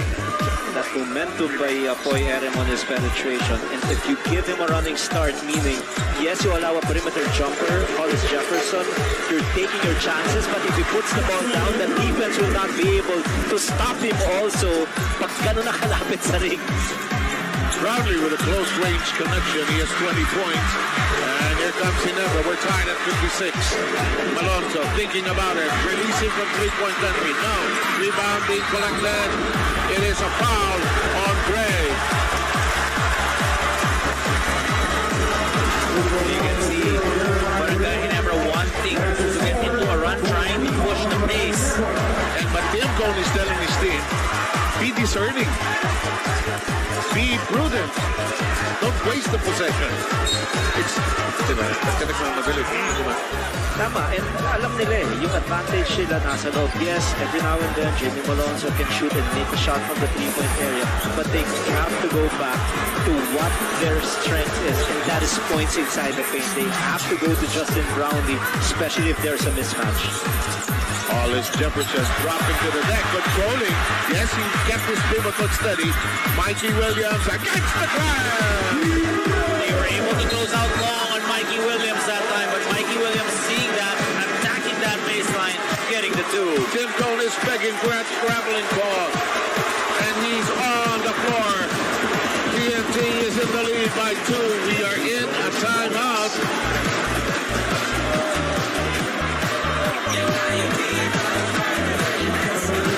And we've got a timeout brought to you by Honda, the official motorcycle of the PBA.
Having the lead entering the third quarter, assistant coach Richard De Losorio admitted they're not very happy with the second quarter, specifically with the fact that they allowed Mikey Williams to blow up and sink 5 threes in that period alone, 7 in total in that first half. He said they're doing well in containing his first action, but when things suddenly change up, there's an evident lack of adjustment. Aside from that, they're also concerned with their rebounds, lalo na yung offensive ones.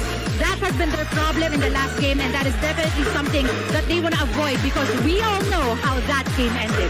Back to you guys. Thank you very much, Denise Dan.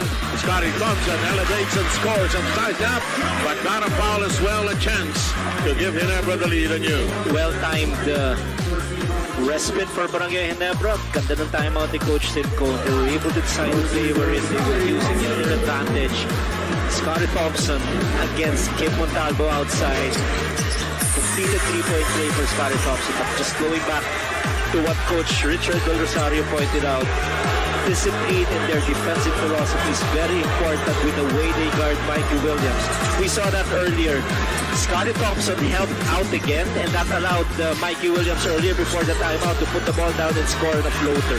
The mentality should be stay home. Wala ka nang iisiping help side stance if you're tasked against or to guard Mikey Williams outside. Adam climbing over everybody, could not get the rebound, but they'll get to keep it. See, whenever Aram is on the floor and he's not fouling, he is contributing to his team, getting rebounds, blocking shots, just making it difficult, and getting extra possessions as well for TNT. And this is an amazing stat in Game 4. JP Aram was only good for 2 points. But in the time that he was inside the basketball court, his team was plus 24. So it's not just about scoring that you see the value of a Poyer. Hollis Jefferson with a follow-up of a miss, and TNT is back again by just 1. Stan Hardinger trying to make a position. Gray playing the perimeter. Downstairs, Malonzo wanted to slam it home. Is fouled in the air.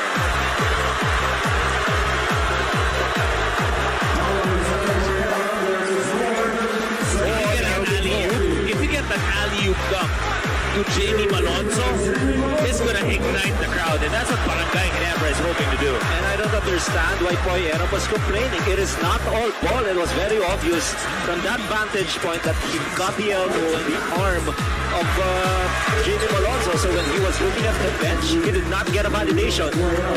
The reaction of the coaches of TNT is sit down because you have 4 fouls. And also the coaches understand and know that there's no way of reversing that clause, correct? Unless we have that challenge mechanism already in place here in the PBA. Sa ngayon, wala pa. Alam mo, and I'm kidding here, huwag niyo ilalagay yung challenge ko ako at si Dominic.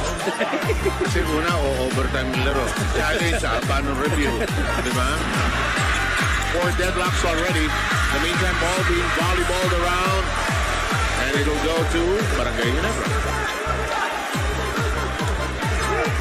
Dumating na ito sa championship mode. Every possession, sinasabi mo, Dom, every little thing, every little case out. It's just going to be large here. It's magnificent. And if you're Barangay Ginebra, you're holding your breath. Pag tumira si Mikey Williams, feeling ko, naku, patay na naman, papasok na naman to. Great. Rebound, Mike.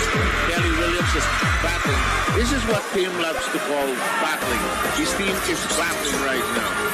In the meantime, Hollis Jefferson trying to look for a recipient. Mikey Williams with a 30-point game. And that's just the score in the park for Mikey Williams. Ano ito, no? Looking 40 ito.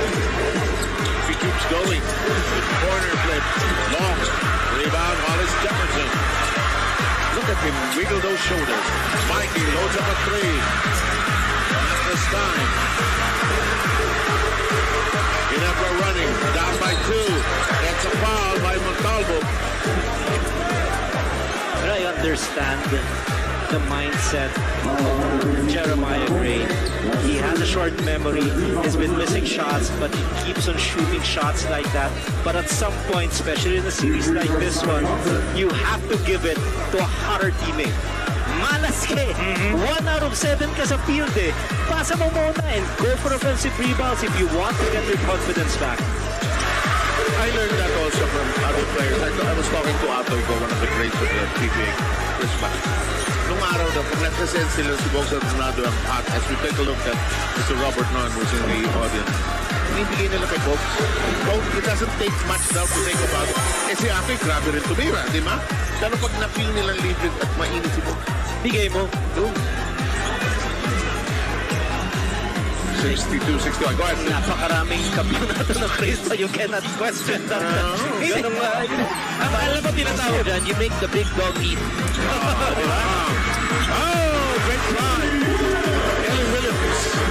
I like the fact that he contributes a little of everything every game. Ray is waddled up. Here's Stan Hardinger. Tagal bago nakahap ng bola uli nito. Brownlee. Ay kasawang foul. No whistle the free throw line. Kahit ang hirap na nung posisyon nitong si Christian Stan Hardinger, he still finds a way, right? Maybe he's only an inch off the floor of that jump, but Stan Hardinger, such a smart player, and his motor. Look at this. Diba, halos wala nang pupuntahan na ipasa pa. We saw that he does not really have a very high elevation. He does not jump so high. That's why it was viral when he snapped the ball hard and he was able to finish with a slam dunk in Game 3. Blur lang yung nakita niya. Parang Game 4 yata yung nakadunk. Diba, blur lang yung nakita niya. Kaso ng mata niya, libre, nakaputi.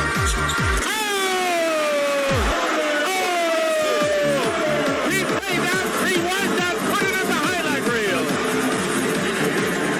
Talk about elevation.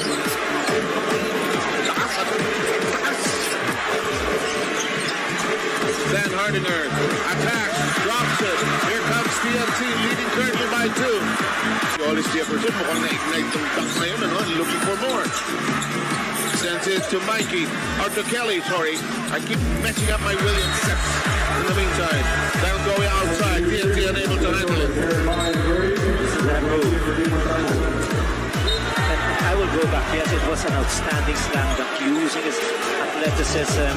He's got that ability. We've seen it time and again here in this conference. Jumping so high, eluding the defense, storing traffic, and finish off with a slam dunk. But I will go back again to the tendencies of Hollis Jefferson. Jeremiah Gray allowed him to go to his left. So even if Jeremiah is missing shots on the offensive end, he has to be better in terms of giving weaknesses to the opposing player.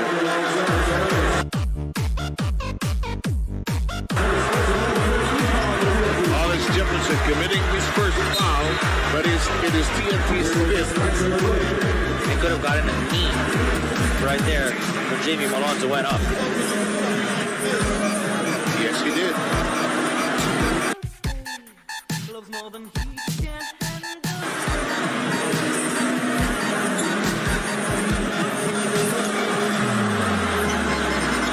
Mid-air collision. Again, I go back. Sometimes there's a tendency on the initial defenders to rely on the help too much. We saw that earlier. Jeremiah Gray allowing Hollis Jefferson to go baseline and finish with a slam dunk. This time around, it was just a token resistance from Calvin Oftana. He was not able to put a body in front of the driving Jamie Malonzo and the compromise tuloy itong si Hollis Jefferson. So what I'm saying is, if you're tasked to guard a specific man who can drive, make sure you sacrifice your body and understand weaknesses and strength. Pag si Ryan nandito, it sounds so sophisticated. Pero yung nangyari doon kanina, sabi ng wise na yun, you got this win knocked out of it. Yeah. Kinamo sa Tagalog, sa Tagalog, napudego. Yun lang yun. Diba sa boxing, yung boxing habits ko naman napudego. Pero ito, what a game. 66 on. I love it that you're here, and Dom is here also. The strategy that's playing out in such a ferociously fought game. He's beginning to work and earn his pay. Remember, because of that big second quarter of Mikey Williams, nakapagpahinga ng konti offensively itong si Ronnie Hollis Jefferson. So that's huge for him. Now, pwede siyang tumingin din sa third at sa fourth quarter. Oh, what a pass! Oh, what a pass! Wow! And listen to this crowd roar! Usually, makikita natin yun kay Justin Brownlee. Uh-oh.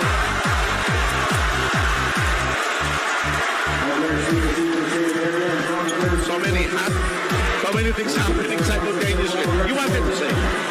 Well, usually makikita natin yung ganitong mga pasa galing sa importer kay Justin Brownlee, but look at Christian Stan Hardinger and then the recipient, itong si Justin Brownlee. What a great pass. Matagal na niyan gustong gawin yan eh.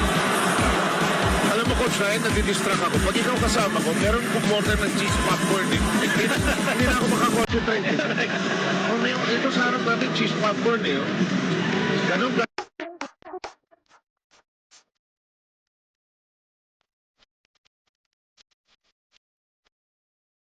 Nag-i-enjoy yung mga tao rito. I want to see this because I don't think it's more than a regular foul. Yes, true enough. After the review, it's just a regular foul. Coach Tim Crone was actually again holding his breath because it might be called as a flagrant foul. The momentum has shifted to their side. Yun ang inaayawan iiwasan niya eh. And as we pointed out, you coaches, you see everything, every little nuance. Meantime, Hollis Jefferson beginning to take over this game. Pull and pass inside. Then rush five, that could have been traveling. That one is traveling. And the back dribble. Pull up from 17. No. Rebound Scotty. Well, if you're Canuelos Foster, you got to be ready. You got to be ready for that pass. Into the corner we go with Pinto. We're tied at 68, 3 minutes to go in the third. Here's Brownlee, hand up to Scotty, pulls up long distance, no. Rebound, and the hands of Glenn Hardinger. Downstairs to go, Hollis. No, it is Canuelos Foster who picks it up. Scrambling defense that time by TNT Cable to clear that defensive rebound. Come on, James, please. It won't stay inside. Swerte ba itong Barangay Ginebra? Hindi tumatama si Gubonti ng Game 5. 2-3 ang binitawan yan. Brownlee thought about it. Here's Alonso. No, long. Gubonti collects it. And Hollis Jefferson says, let's not rush this. Probably they need to set up Mikey Williams. Ang dami ng balikan, multiple offensive possessions for TNT. Nawalang bola si Mikey. Yes, si Mikey. That or even bring in a Jason Castro once again to be able to get some fast break opportunities. Pass it back to you. Get it to Mikey Williams. Get out of the way. A bingo three-point shot brought to you by Bingo Plus. What a performance. 33 points. That's 8 3-point shots by Mikey Williams. You gotta believe it. He's got one thing in his mind, and that is end tonight. 7 of 12 in the first half. Hollis Jefferson misses follow-up by Canuelos Foster. TNT is rolling here. Wow. And I really feel that this intensity, this determination being given to them by Ronde Hollis Jefferson. Scotty delivers a what an answer by Scotty Thompson. You get a feeling that after that 5-0 run, the momentum has obviously shifted towards the side of the black shirts, but not after that big-time basket by Scotty. Miss Williams. Kelly at work. Restores a 4-point lead, a minute to go. That is very frustrating for Barangay Ginebra because the two guys that scored from offensive rebounding and second chance points are not the usual scorers for TNT. Canuelos Foster and Kelly Williams. 1 against 4. He went all the way to the hoop. 35 big points for Mikey Williams and we're only in the third. And this is the biggest lead of TNT. Stan Hardinger, pirouette scores. Cannot give that type of defense against Christian Stan. And the other thing, I just want to point this out. That is a flopping violation. If you DJ Edwin on the mix.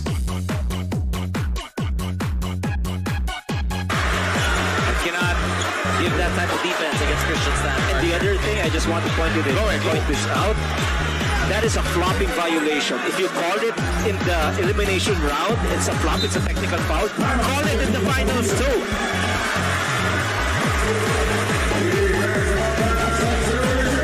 I will let that point simmer. And we think about it during this timeout. We will be right back.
Okay, Sir Guido Caballero, the president of TV5 and CEO, General Lasso, of course, also joining us here. And we are sure you're enjoying a beautifully played game number 6 of this finale, which is down to 27 seconds in its third quarter. Inbound problems. 5 seconds. Clearly so. Jason Wood.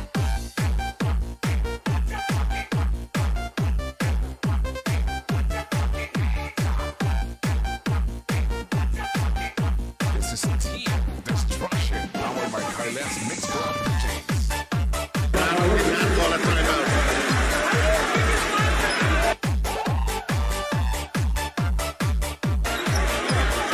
I don't think we can argue about that. And it happened right in front of referee Jimmy Mariano and also the bench of you don't see this happening, especially the third quarter, yung ganitong matinding depensa, usually last possession yan or last 2 possessions sa fourth quarter, but just to see itong determination talaga ng Barangay Ginebra na makabalik dito sa larong to. They're down by 4 points at this point. And of course, if they lose today, there is no Game 7. Ganun lang kasi yan. Jason was complaining of the fact that ito yung dumidepensa, di ba dapat may free But you can't do that. He could not inbound. Scott is being extremely aggressive. Misses the shot, however. Kumuntin, such a priceless player, doing a little of everything. Jason blurring by everybody, ends up with an air ball at the layup. What a quarter. And Mikey Williams simply putting on a show, gentlemen. 35 big points. 8 out of 16 from the 3-point area. And he is just unstoppable. You know that he's going to get the ball. He's going to demand it. He's going to step back 4 or 5 feet away from the white line. And even... Okay, we'll be back.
Finally, TNT got their inbound in, and Wallace Jefferson is flipped on that rather forced shot. I think it was a make-do situation more than anything else.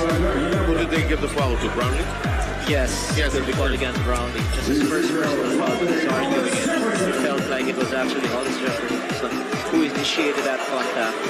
But the call will remain. 2 gift shots will be given to RHJ, and he misses the first one. Tiago Clavio ba yan?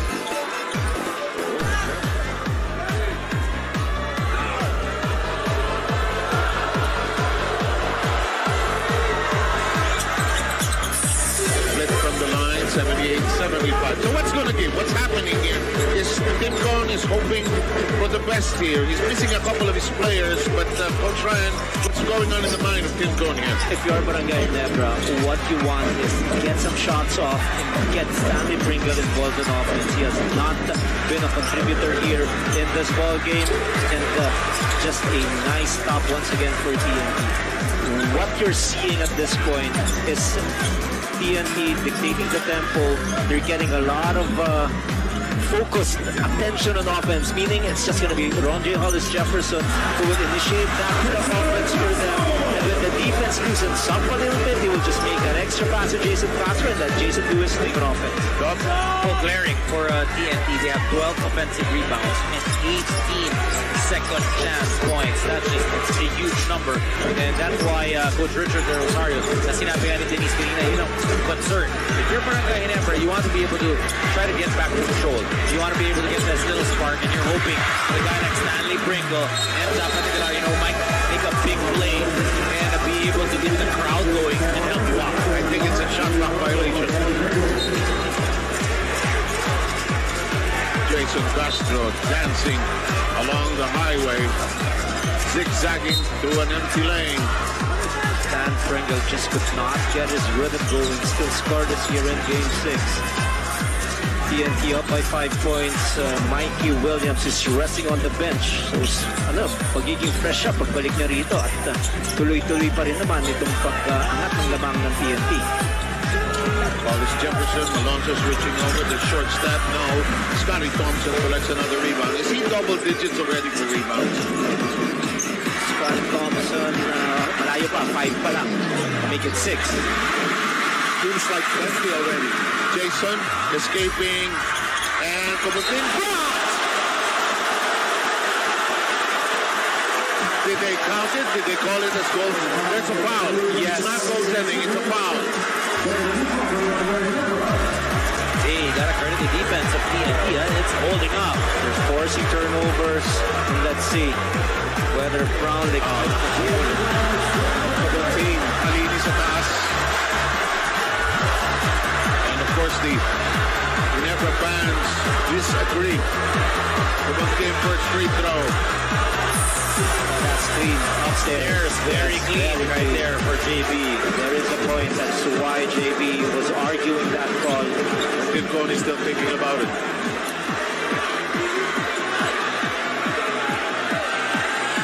Cobutin second, give shot. Won't make it. Split. Scored on the front end. It's a 6-point lead by TNT, their largest so far. Pinto. Stan Hardinger. Jab. Brownlee. Bottled up. Ball will stay there, I suppose. 9.4 seconds remaining in the shot clock for Barangay Ginebra. There's a lot of doubt right now. Tentative are the players of Barangay Ginebra. Yes, they're looking at Justin Brownlee, but Justin is defended. Time and again, they have to go with their usual flow, with their offensive execution to get a clean look. 81-75 done. We're trying to find out what kind of timeout has been requested. Usually for Kenyan Emotion, it's usually a full timeout. And my suspicion is confirmed. We'll be right back.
brought to you by Firefly, the trusted lighting partner of the PBA. Still it is Mikey Williams, continues to be prolific, scoring, doing a little bit of everything. In the meantime, Ginebra trying to muster a shot there in 3 seconds. No, it's on the ground. Hold it, guys.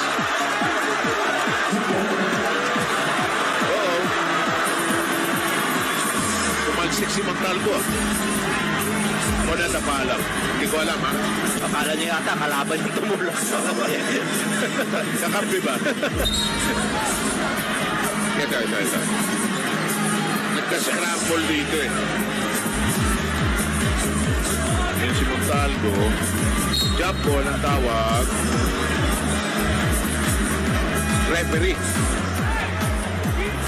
Di nakita. Siyempre focus na natin sa bola eh.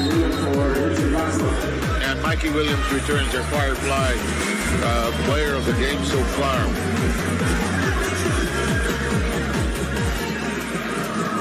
What a battle between these two sides. We have a foul.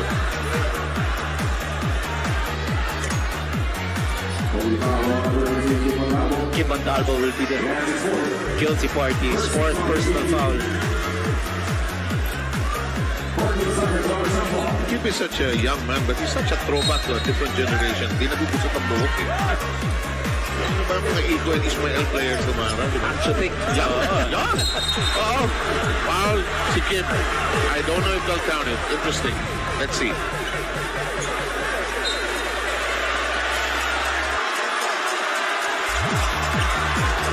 Boyd.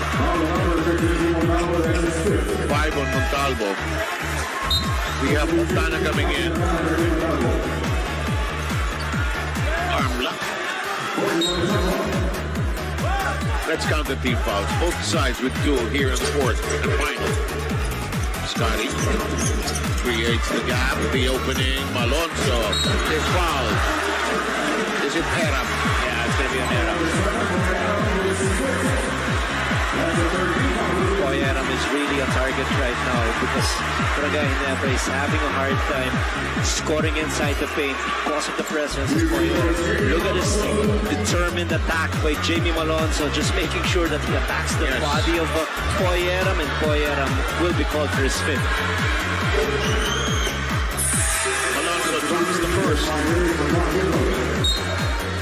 Pinto replaced by Gray. We have Kelly Williams for Poyeram. Titigasundo si Poyeram eh. Huwag ka na umakal dyan. Halika, uwi na tayo. Mahinga ka muna sandali, mamaya ibabalik ka. What do the young people say nowadays? Chill. 81-77, far from over. This ball game, this fierce duel in game number 6. TNT trying to finish it off tonight, and there's a reach-in foul by Malonzo. He does not complain about it.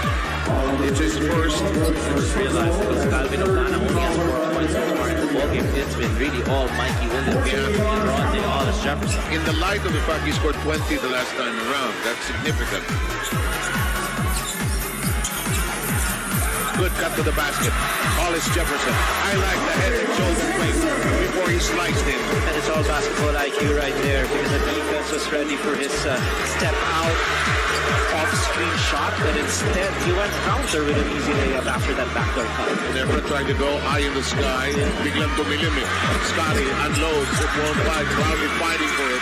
Hollis Jefferson, but Mikey Williams escapes with it. Quick pass to Oftana. Does not force it.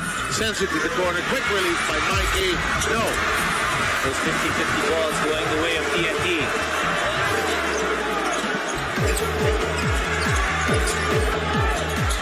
Libre. And you can see Coach Dimcon wanting to be able to slow things down, be a little bit more methodical, maybe find a Justin Brownlee, set him up, or go dun sa mga mismatches na nakikita nila. Hollis Jefferson, look at that head and shoulder fake.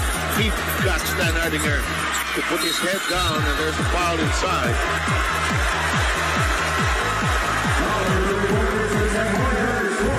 what we're seeing. But at least here in the last few possessions, mukhang may pagod na itong Barangay Ginebra. They could not react the same way as yung reaction time nitong TNT. They're always late. Yes, that's absolutely clear here in the last couple of sequences.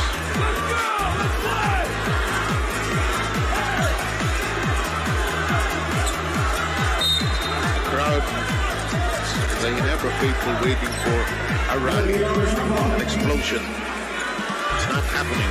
But this is not a very big deficit, only a two-possession advantage for TNT. But if you judge it at least in our first 5 games, the 2 wins of Barangay Ginebra, they scored 109.5 points per game as their average. In their last 3 losses, it went down to 93.6. And now it's only 77. And the defense has been credited, or TNT that is creating what you just said. Castro, there's a foul. There's a foul that has been called. Castro is called on the ad boards underneath, or in the LED. Kanina binigay? Stan Hardinger, so that's a huge development. That's 5. And Ginebra is in penalty with still 7:09 to go. Getting Jason Castro there on the foul.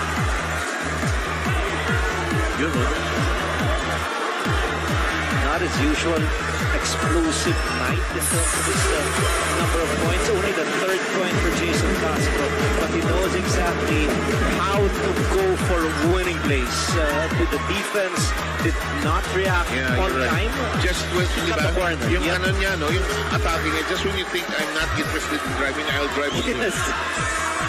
Kita niya, naipit si Malonzo ron. So he was able to cut the corner and go for his layup, but he was just 1 out of 2 on that trip from the free throw line. The lead is 7, biggest by TNT. Brownlee trying to get going. Can't knock in the 3. Castro collects it, and he'll control the tempo here. Making key stops is TNT. Again, falling in love with the three-pointer.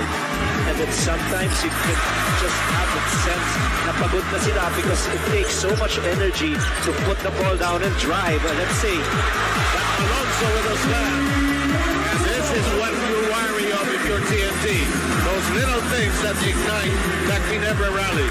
Forced turnovers, easy basket on the other side, highlight tree to get the crowd involved. Recipe for disaster if you're protecting a 5-point lead like TNT. 6:18 to go. Hollis Jefferson sees a small gap, fakes, loses the ball. Here comes Ginebra. Gray. He'll go to Brownlee. Opportunity here for Barangay Ginebra. Stan Hardinger with the shield. Stan Hardinger with the attack. No conversion, the follow-up. Yes!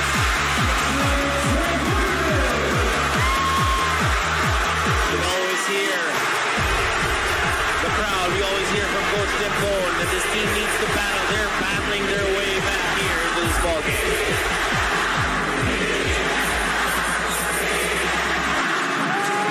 Jason and company of 6 seconds remaining. He fires a long distance shot. No. Rebound. It's lost by O'Connor on the baseline. 3 straight stops for Barangay Ginebra. They're only down by 3 points. Look at JP involving his teammate. He saw Jamie Malonzo wide open for that slam dunk.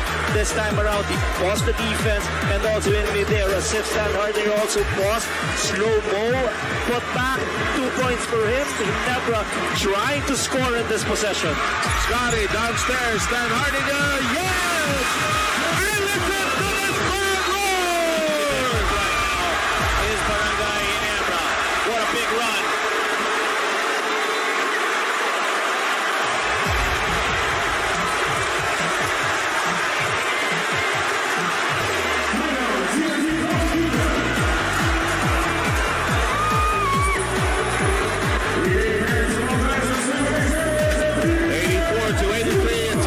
TNT, back in a moment.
Jefferson. Plus, joining you wherever you are, enjoying game number 6. Big rally by Ginebra here. You like how Barangay Ginebra, they're just grinding. They are working hard. Remember when we mentioned the 50-50 balls were going TNT? Now Ginebra really fighting for those loose balls, getting an advantage on the offense. Early on, we saw Justin Brownlee with 2 assists already, crediting him for those 4 points. And the other thing is just going back to their strength. We've been pointing it out. The outside shot has not been a consistent ally for Barangay Ginebra. They cannot fall in love with a 3-point shot. So in the last 3 possessions, a 6-0 run for them, all happening inside the paint. And here we go with the remaining 5 minutes of game number 6. Here's Castro. Hollis Jefferson creates inside, scores, and I think that'll count. Patient that time was TNT. They wanted to go to that pick and roll with Jason Castro and Ronde Hollis Jefferson. I mean, hindi mapigilan ng Ginebra yung play na yun. It was such an excellent attack by Hollis Jefferson. Nagmintis na naman on the closeout itong si Jamie Malonzo. He allowed Hollis Jefferson to attack the basket, but more than that, excellent coaching by Coach Jojo Lastimosa. Malaki na yung run nitong Barangay Ginebra. He coolly calls a timeout, designed the play wherein the ball will end up in the hands of Hollis Jefferson, and he was not disappointed. Here's Brownlee trying to manufacture something out of the sequence. Sends it to the side, baseline attack, and Scotty delivers. Seeing that Ronde Hollis Jefferson, there's something wrong with him. Scotty Thompson, knowing he has the quickness advantage, attacking that basket. Yes, that penetration. Shock up another 2 points for Barangay Ginebra. Points inside the paint. Really a domain of the Gin Kings right now. Here's Hollis Jefferson, back to Castro. Playing that 2-man game. That will not work. Ball is not free. And a chance for that to tie.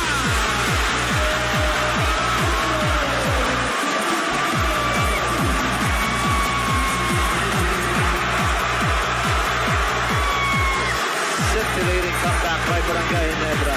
The never say die spirit has been unleashed, and now the crowd is involved. Another bunch play. This shot on the floater by Mikey Williams. Barangay Ginebra is running once again. Oh, great! What a fight back by Ginebra! Unbelievable run here for Barangay Ginebra. As if they switch, and now their level of play is on another level. Yes. 3 minutes and 30. Does TNT have one final push here? Still a long way to go. Castro hemmed in. Gets it to go! Plus a foul!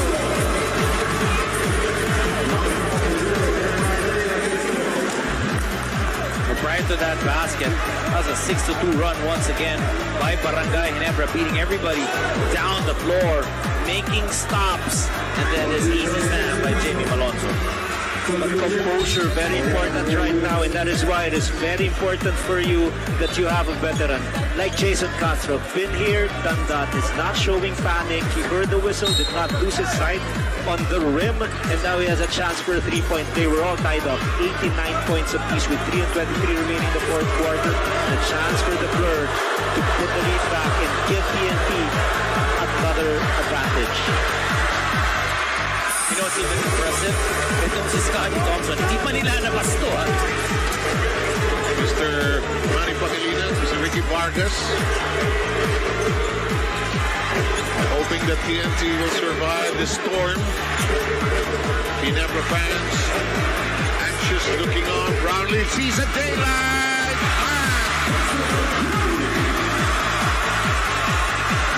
The point of attack again, you saw that.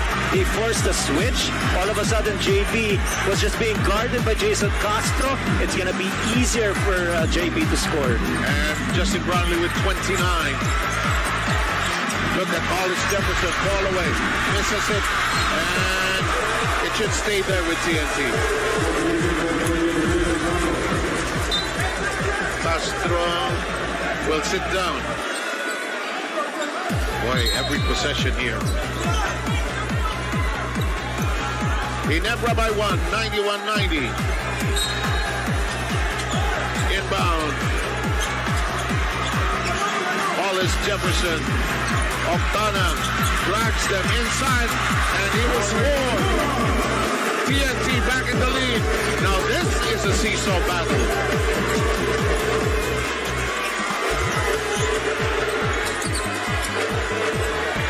Just when you thought Ginebra was going to roll over, they roar back in typical fashion.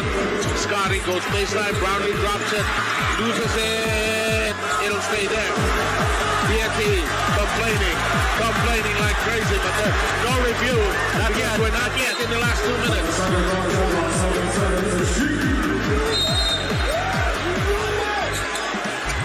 6 seconds of the shot clock. Scotty hemmed in, nowhere to go. Ginebra will keep it with less than a second, I suppose.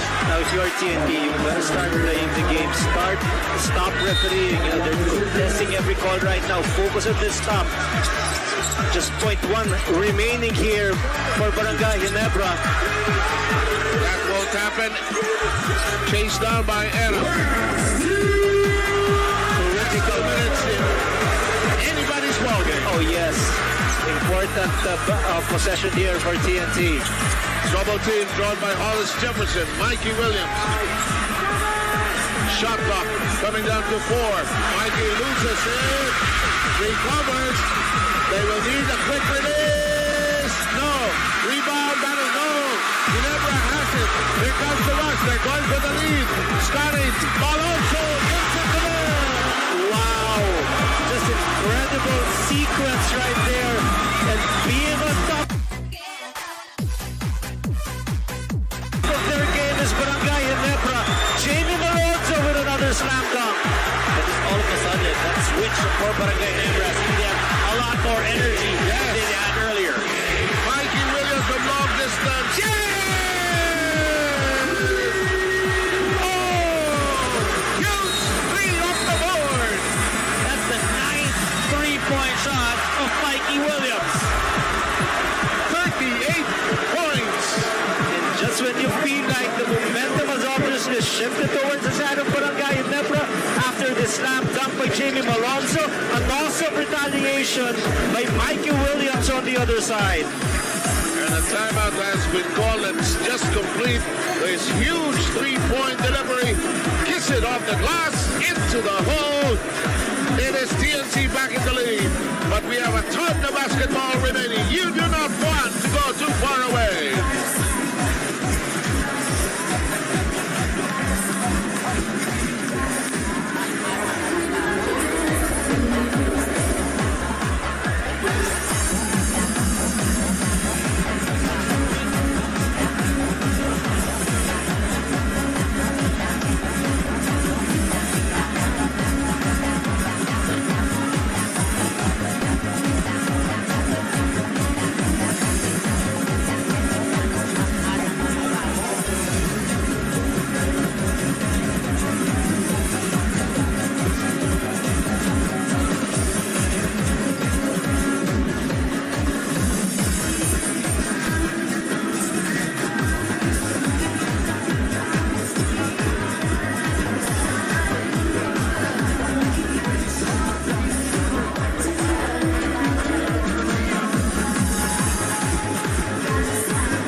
In the PBA that render you speechless, whether they're in real time or in replay. 9 3-point shot for Mikey Williams. And you know he's a happy man after that 3-point shot of Mikey. It was very obvious and it is just so impressive. The performance of Mikey Williams in Game 6, 38 points. It's not just a number of points that he was able to score, but the timing by which he nailed it. That 3-pointer when they were down by 1 point. Back shot at the top of the key. He called back and it was answered. As early as the first half, he was in 20-point zone already. It was beginning to feel like a 40-point night, and we still have 1:15 to go. But this is Ginebra. You know what they will do. They'll fight back here. They fought back from 6 to 7 points down. Let's see what they have here. crucial possession right here for Barangay Ginebra. Let's see who they're going to go to. Gray, Williams, Mikey dropping to the deck. Lost momentarily in the shuffle. There's a foul. No, but it's Ginebra that's in penalty. Only the fourth team foul for TNT. So it's very obvious in that set called by Coach Tim Cone. They want to go to JB in the post and score against Hollis Jefferson near the basket. Let's see if they're going to do the same play again. Hollis Jefferson with 2 fouls and 27 points. Shot clock less than 10. Brownlee brushes away. Eram. 4 seconds. Downstairs. Christian bottled up. Oh, great help defense that time by TNT. They forced the switch. They wanted Brownlee on boy Eram, but good team defense by TNT. Look at the coaching staff of TNT.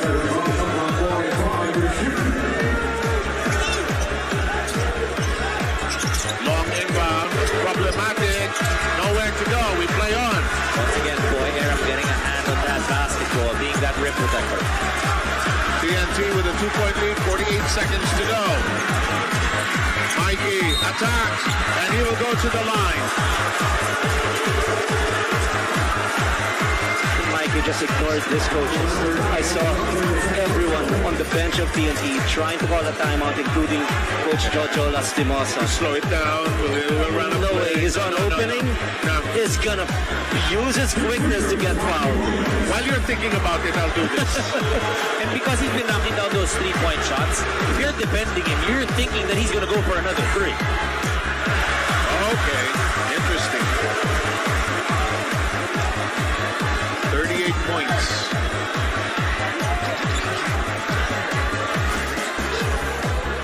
Critical second free throw to make it a 3-point lead for TNT. He missed the first one. 1 of 3, as the graphic said. Second. Oh, wow! Oh, that's short. Way short. Now is Coach Tim going to call a timeout? No, he's allowing his players. Let us see. And he calls it. Now this is interesting. And we will have most likely a full timeout here. No, we'll hang on. We will hang on. So what's in store for us, gentlemen? We have the time and the opportunity to talk about this. That's how philosophies in the game. Coach Tim Cone was hesitant to call a timeout because he does not want TNT also to be ready with their defensive scheme. But this is very unlikely. In a situation like this one, you're up 2 points. Mikey Williams with ice water in his veins, missing 2 gift shots, and the second one was air ball. So lucky break here for Barangay Ginebra. Now, Coach Tim Cone calls timeout. What I am sensing is it's going to be the usual ball screen action. He's going to force a switch, and Justin Brownlee will get the ball at the top of the key and do his thing. Do you know that in the huddle, you were coaching against him? You discuss exactly that? Yes, because that is their go-to play. I have seen it time and again when the game is on the line. What is the play that they're most comfortable running? Yes, towards the end, and then that is usually the shot. Well, as the music from Beverly Hills Cop plays in the background, the heat is on and that my age is showing. I really don't care. Glenn Bryan. I love this because we used to edit this when, in a time when there was not much issue about rights and everything. Now look at this. This is a 2-point lead, right, by TNT. Christian Stanhardinger on your screen, 16 points, 9 rebounds, and 8 assists. He has been getting his teammates open. You know that initially we saw that he was the initial point of attack for Barangay Ginebra. But in the chances that he saw his teammates, he's more than willing to give it up for a triple-double board. He made key plays here in the fourth quarter when they were launching a comeback. Made baskets, pinpoint assist passes to Justin Brownlee for Barangay Ginebra hopefuls. They want really to make sure that they can extend this series. If they lose today, there is no tomorrow. There is no game 7. And this is such a well-placed game that we're seeing right now. A lot of emotions, and money's worth for everyone who paid hard-earned money to watch Game 6. I always wonder about this. Why the directors always focus on those who are brave? They could be asking for something else, you know.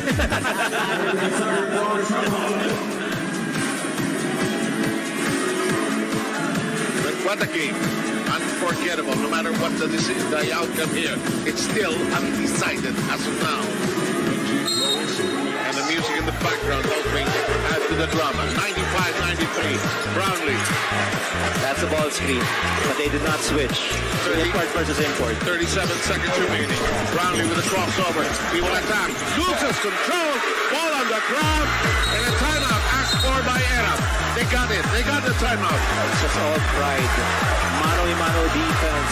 Hollis Jefferson, really known as a fantastic defensive specimen. He stayed in front of JB. JB lost his stronghold off the leather, eventually turning the ball over, and now TNT with a possession. And they knew that they would, if they got the rebound, they would call the timeout. Take us through this, please, gentlemen. Oh, this is that time. This is the play they wanted. They wanted Justin Brownlee to be able to handle that basketball, but great defense shown by Rondé Hollis Jefferson. Brownlee losing possession here. He goes to his left. Hollis Jefferson tries to recover. Then when he's about to gather, he loses that basketball. You know, could be what he felt last Wednesday. You know, not 100%. You know, we were talking about it. We may see it in the end game. But hey, we don't want to discount also the effort of Rondé Hollis Jefferson and that defensive stop. And from a coaching standpoint, this is exactly what you teach your players. On the ball defense by Hollis Jefferson, he did not lose his sight. He kept his balance, stayed in front of JB, and on the weak side, Boy Era made himself available for a possible layup. So individual defense, fantastic for TNT, and also team defense, and that is why they were able to make a stop. In TNT, hands-on, it will be their first ever Governor's Cup title. Hollis Jefferson, what an import. Boy, he will have a job in the Philippines. For sure. And his stat line, 27 points, 12 rebounds, 6 assists. And we did not see a lot of his defensive exploits in this ball game, but it is just so important for you to understand exactly the value of this import. And you know, in an internet world, it's such a small world, everybody will know about this. And you like that quote that Denise mentioned earlier on, right? Any means necessary. And you can see it. He's hobbling. He's getting banged up. He's banged up. He is tired. But he is pushing forward. Thank you for reminding us. Tomorrow morning, the way I'm feeling after golf yesterday, I will say exactly that. Ay, nako, any means necessary. Which is a great motto. 13,000 plus. And all of you out there, wherever you are, enjoying this game. A critical half minute coming up for us. And this is our game situation. Both in penalty, huh? Yes. So 30.6 seconds remaining in our game clock. 23 seconds to manufacture a basket for TNT. That means if they just defend well, make a stop, Barangay Ginebra will still have over 7 seconds remaining in the game clock. Hollis Jefferson, timeout situation. One each siguro. That's right. Yeah. Hollis Jefferson will kill some time here. 10 seconds on the shot clock. He'll have to make a move at a certain point here. Can't dribble the way the time. Dipsy do. Almost, but not quite. Ginebra will advertise. Timeout. 8.7 seconds remaining. Well, they wanted that basketball in the hands. They'll review the time. When Hollis Jefferson. They will know.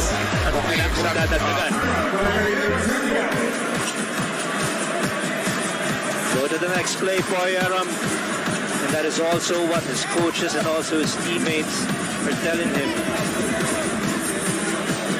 This is what they wanted. Ball in the hands of their import. Hollis Jefferson did not rely on his outside shot. He went to his...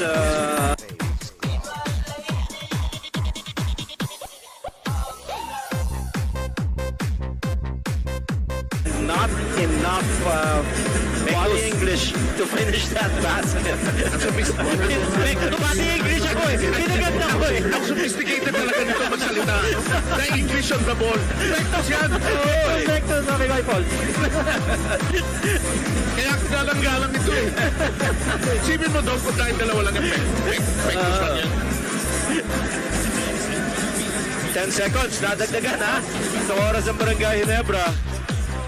Either for the win from a 3-point distance or to tie. You are in our territory. I don't mind. To be honest with you, I don't mind. We've done something like that too, Coach Ryan. PBA flashback. Bakit? Okay, during the bubble, no? December 2, 2020, Scotty Thompson camping outside and Stanley Pringle passing it to Scotty Thompson for a 3-pointer. Oh nga, that shot, I hardly remember. Yun yung time di kami makatrabaho, di ba? Tama. Yes. Boy, what's that? 2 years ago already? Bilis, ano? Talking about that bubble, there was Mikey Williams now also scored 10 3-point shots in that initial conference that he played in when TNT won that championship. So we are anticipating again the ball is going to end up in the hands of JB. I'm going to look at the baseline cut here. Pinasok itong si Ganuela's roster for defensive purposes, so they could be switching. But also in this situation, not just the play. Don't watch just the play. The follow-up, in case there's a miss, that's something to look forward to. Yes. You got to remember that JB knows exactly how to play this game. He is tasked to get that rock, either to shoot or to dish off to an open teammate. Here's Scotty. They couldn't get the inbound. Is it the third year? This is the final timeout of Barangay Ginebra, if I'm not mistaken. It is. So TNT still has 2 timeouts. 1:30 and 1 full. Does the 30-second timeout have any value? I'm just asking as a fan here because nagiging 1 minute and a half naman talaga eh. Kasi kayo mga coach, at tagal nyo mag-decide. Ginagawa nyo, sige, siya naman nagdadasal. Pinatatagalan nyo para maging 1 minute na siya. Meron pa ba sa NBA ng 30 seconds? Kung may load management, meron rin timeout management. Okay naman. Lalo na pag nagtatanong ni referee, full ba or 30? Full ba or 30? Hindi namin alam, bakit ba? Hindi pinapansin ng head coach. Here we go. Inbound. Here's Brownlee. If it's a 3, it'll be for the win. Here is Brownlee to tie. No. And TNT has it. TNT could be just 2 seconds away from winning the Governor's Cup.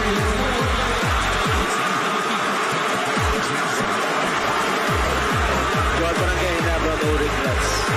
Justin Brownlee, your best player, was the one tasked to take that shot. Unfortunately, he missed. And on the weak side, Hollis Jefferson making sure that they get a defensive rebound. The game is not done yet. Not done. Yes. He could miss one. Pimco tried to pull a fast one here, but he said to his best, stay on.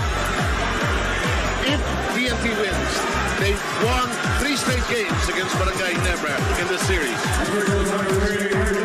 He earned that defense by Glenn Kubuntin. He's been doing it, whether it was on Justin Brownlee and even earlier on Christian Stan Hardinger. I remember Norman Black telling me, you don't want to miss free throws here. You'd rather have a 4-point lead rather than a 3-point lead, which is a 2-point lead. Make the charities. It's the first. Look at the jubilation of Chairman Ricky Vargas and of course Chairman MVP. Happy with that first free throw, Hollis Jefferson. Now to make it a 2-possession advantage for TNT and his 6. It's over. TNT over.